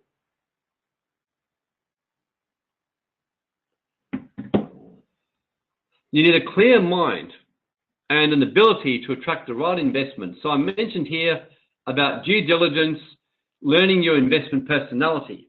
So we covered a lot on that because I believe a lot of people lose in investments because you haven't mastered it, you haven't put the study in. Most people are still stuck in a 3D system way of thinking with financial planning, and you haven't learned to master money and master trading, master investing, master money.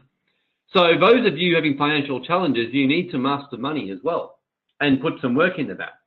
Hence, that's why I talked about your investment personality type, because if you're going against it, guess what? You have a huge chance of experiencing financial loss or having little or no joy in your investing, and you're lowering your odds of success because energy does not flow against who you really are. So this is why we mentioned these 3 different types of investors.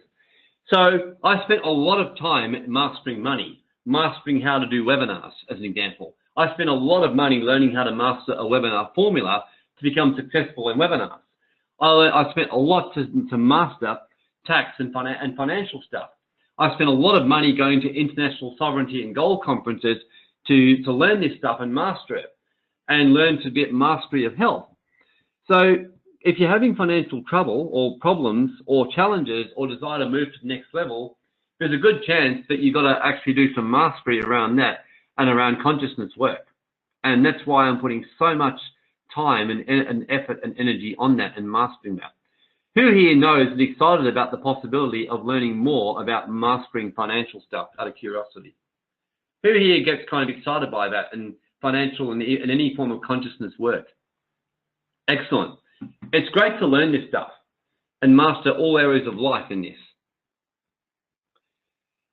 So this is what we did around the 7 chakras, and the truth is, I've learned one thing, but if you're basically a higher level being or on this planet and you're here to serve the planet, and the fact that you're listening to me teach this and are keen says that you are, there's 2 things to master for financial success. One is you do need to master your purpose and getting your energy cleaned up and your chakras cleaned up and getting a higher consciousness and learning manifestation, because something in you and your higher self will never be able to turn to the dark too easily. So sure, if you turn to go a dark path and go fully 3D and go and become a swindler or that kind of stuff, or go all out in the 3D, yeah, look, it's very possible. But if you're here to do a higher purpose on the planet, understand you're only going to experience real success by clearing your consciousness, being a manifester, and doing a service to serve the planet and be on your path. So what we're going to do now to finish off today is we're going to do a clearing, and then we're going to finish off with just quickly running through your options to move forward and take any further questions. So just imagine this Tribeca code coming straight into your pineal gland.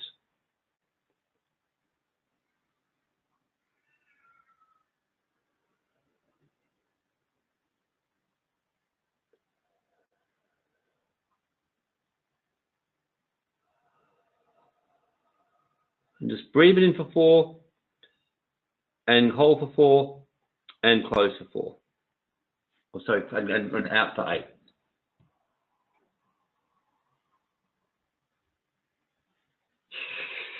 Ooh, I've got an energy move here. Breathe in for 4.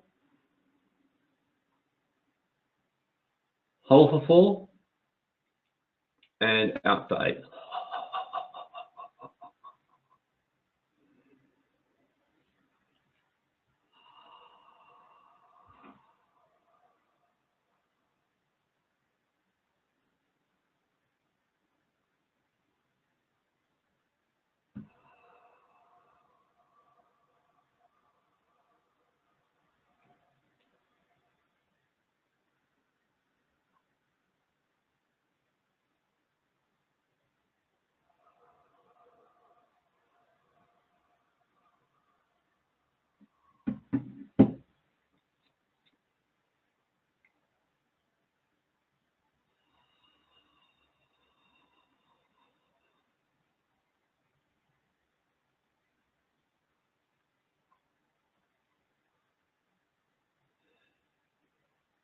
It is commanded by the laws of the golden liquid realms and the chemical powers that this Tribeca code is used to activate each and every person into their high level purpose and clear out all blocks, imprints, or anything of that kind of the highest dimensional frequency right now that is blocking each and every person from receiving a clear, from basically stepping onto their path on all levels now.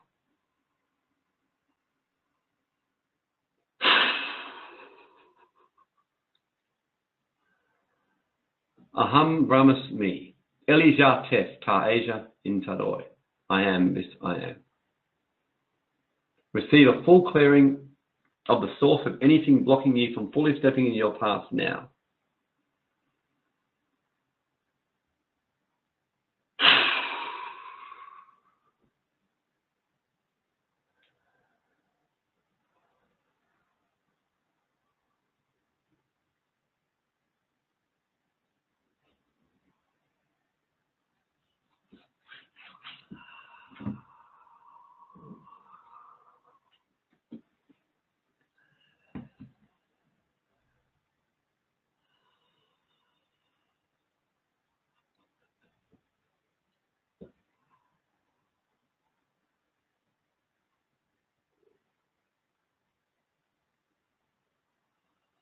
Just imagine as you're doing this also, project a pyramid, a white crystalline pyramid, over each of you and over the whole group. And just project a golden vortex whirlwind around the whole group. Ooh.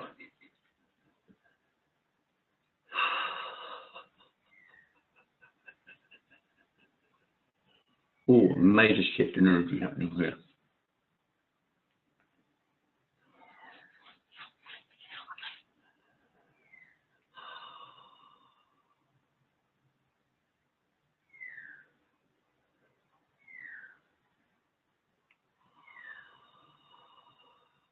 And just also now project the Tribeca code 36 inches above your head and also down in the center of the earth, right where you are. This is also activating the groups as well.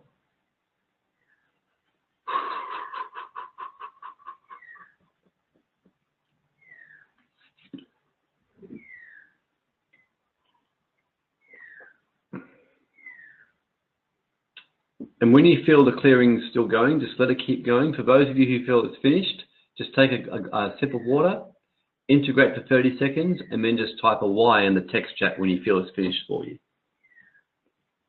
I just feel to give it a little bit of time to integrate the clearing. But if you feel it's finished for you, you just type a Y and take a sip of water.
Okay, so plenty of whys.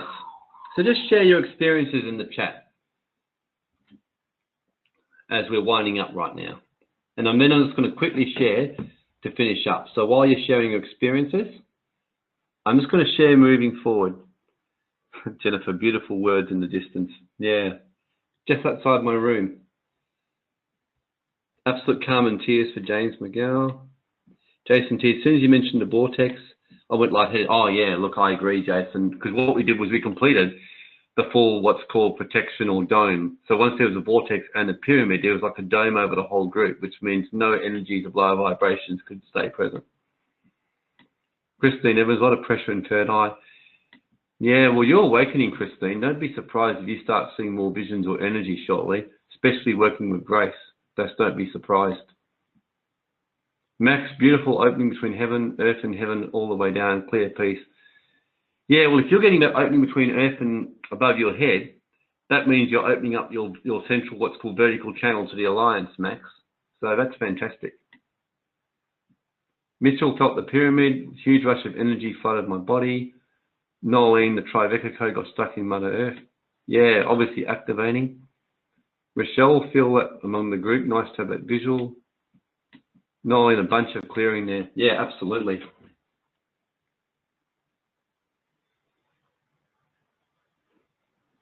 It's fantastic.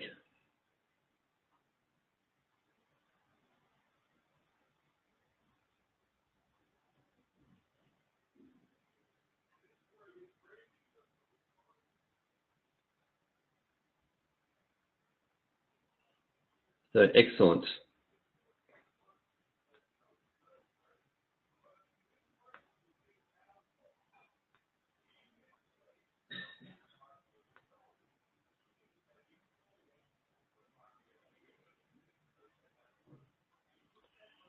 My pleasure, Rochelle. So let's just finish off now. So basically moving forward, it's critical to basically keep yourself in a clean state of mind. And the way you do that is basically a bit like cleaning your house. You have to stay clean, otherwise you will get dirty and recollect entities. So it's important in some way you continue on with this work and keep doing it. So my experience is it takes a minimum of 12 months to see a lasting change and transformation. And it's like doing a gym workout.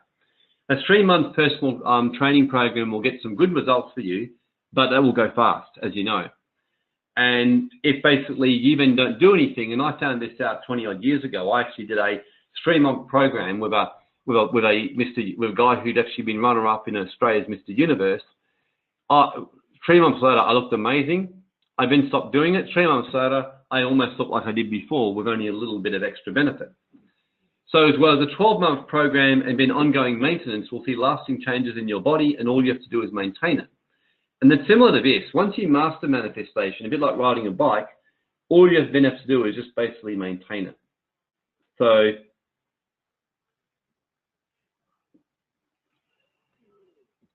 just out of interest, this was me in late 2014 on the left, as you can see there. And then that was me after basically doing a 12-month program on the right.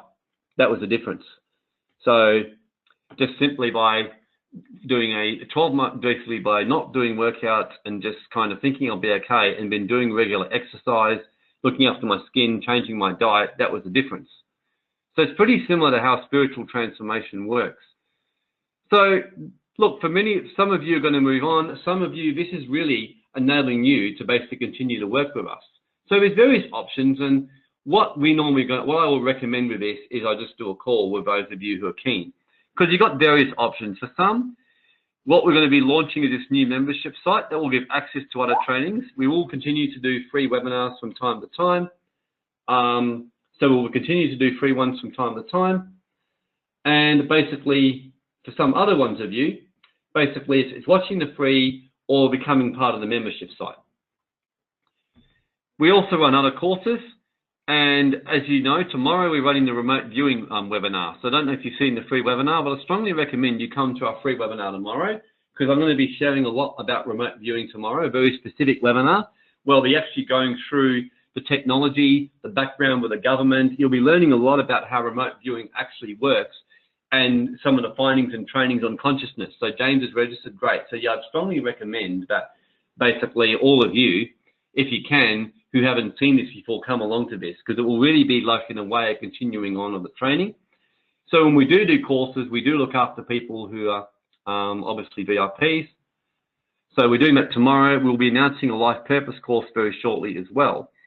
And there's also, I haven't mentioned this yet, but I've just had the most profound manifestation where many of you have seen my codes and the codes I use to do activations.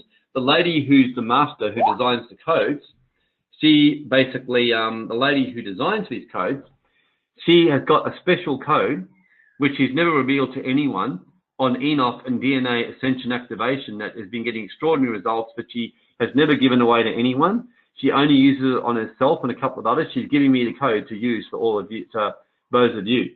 So I couldn't believe it. And Christine Evans and Fiona will get goosebumps. It's called the Keys of Enoch code. She's given it 3 years ago, and she's never revealed it to anyone, and she didn't even know what the Keys of Enoch was. Yeah, serious. She hadn't even heard of it, but she had a master appear and give her that code and tell her that. So she's giving me that, and it's for DNA ascension. So it's made me decide I definitely need to do a DNA ascension or activation training, but I'm only going to do that for people who've already previously been one of our courses, because it will be quite advanced and people won't be able to handle the frequency unless they've done either our manifestation, our J field, or our clearing. So it's only going to be offered to those, the free webinar. So that's going to be good. Now, for both, there's also a mastermind or ongoing training, which is a weekly webinar where we accelerate consciousness and transform financial results. And it includes people being able to ask questions or get some help if they need it. It's specifically focused on the double-pronged attack, which is number one, clearing consciousness and energy blockages. Number two, actually learning to grow your financial consciousness, learn about gold, silver, trading, business growth, all that kind of stuff. That one I need to talk to you about if you're interested in that one. And the fourth one is intensive mentoring, which I've got a few students go who are basically doing for fast track results, where they get a lot of personal help as well as things like that. So yeah, well, there's ongoing DNA upgrades, James. So what I'm going to suggest on this anyway, just to give you an idea, all of you are due for another call at the end of this course, as I mentioned, to go through and just help you integrate it. And then I can basically go through this. So who's interested in at least one of these options in being able to do that? And if so, just type in which one you are to give me an idea. Like especially if you're 3 or 4, just type in those. Just type in the numbers that jump out at you. Yep, Jason is 3. Yep. Okay, great. So what I'm going to do, yep, Julie, yep. Yep, so just type in the numbers to get a bit of an idea. So most people seem to be around 2 and 3. So what I'm going to do is send you a link for a call with me, for a follow-up call. And basically, yeah, which will enable us to integrate the manifestation. So I'll email that to you today. I'll get my assistant to send it to you, and then just book in next week. So what I'm going to do is put a couple of days aside where I'll be taking calls for the day. At this stage, it'll basically be Monday next week and Wednesday. So Monday and Wednesday, I'll be putting aside to basically do that all of next week. So throughout the day and things like that.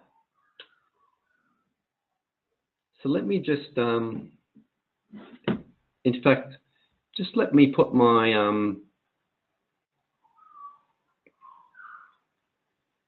I'm just going to take the screen off for now and just quickly jump on to my system and just quickly get the link now. So I'm going to email it to you, but I'm going to actually put it in the text chat for you now, just so you can get on and actually,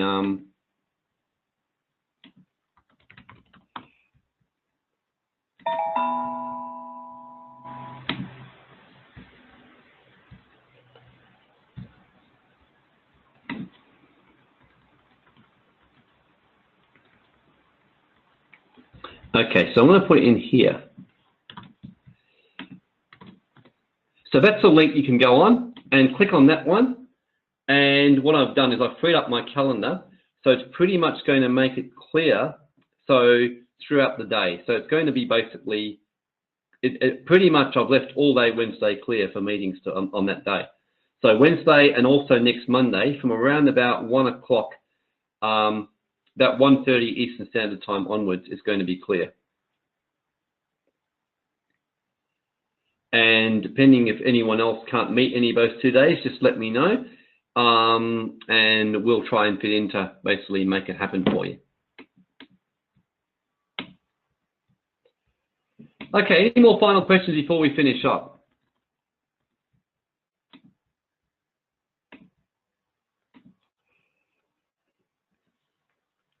So like I said, get in and book that follow-up meeting now. And that would be ideal, so we can get this underway and get this done. Any more final questions or thoughts before we end up today?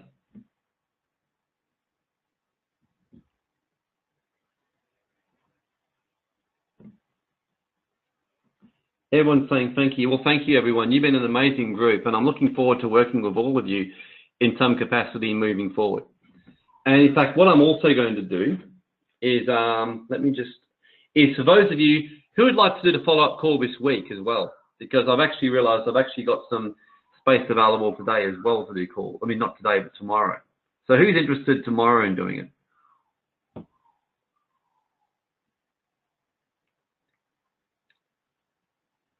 Is there anyone who prefer to do the call this week, just out of interest?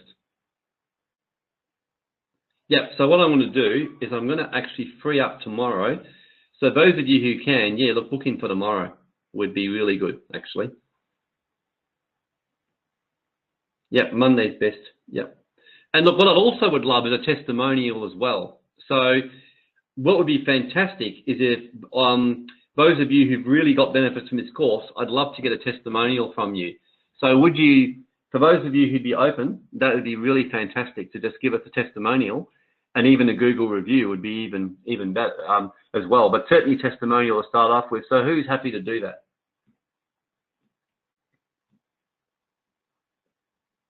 Excellent, thank you, Max. James, that's great.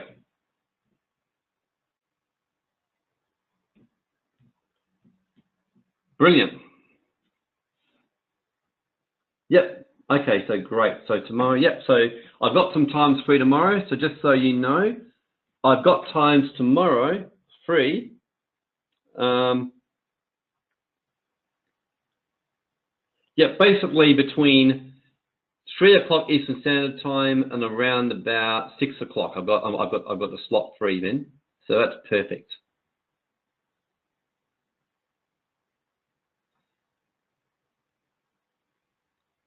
Excellent. So some are booked in already. Okay, great, everyone. I'm really looking forward to this and talking to everyone. So I look forward to speaking with you then. Thanks, everyone. Bye for now.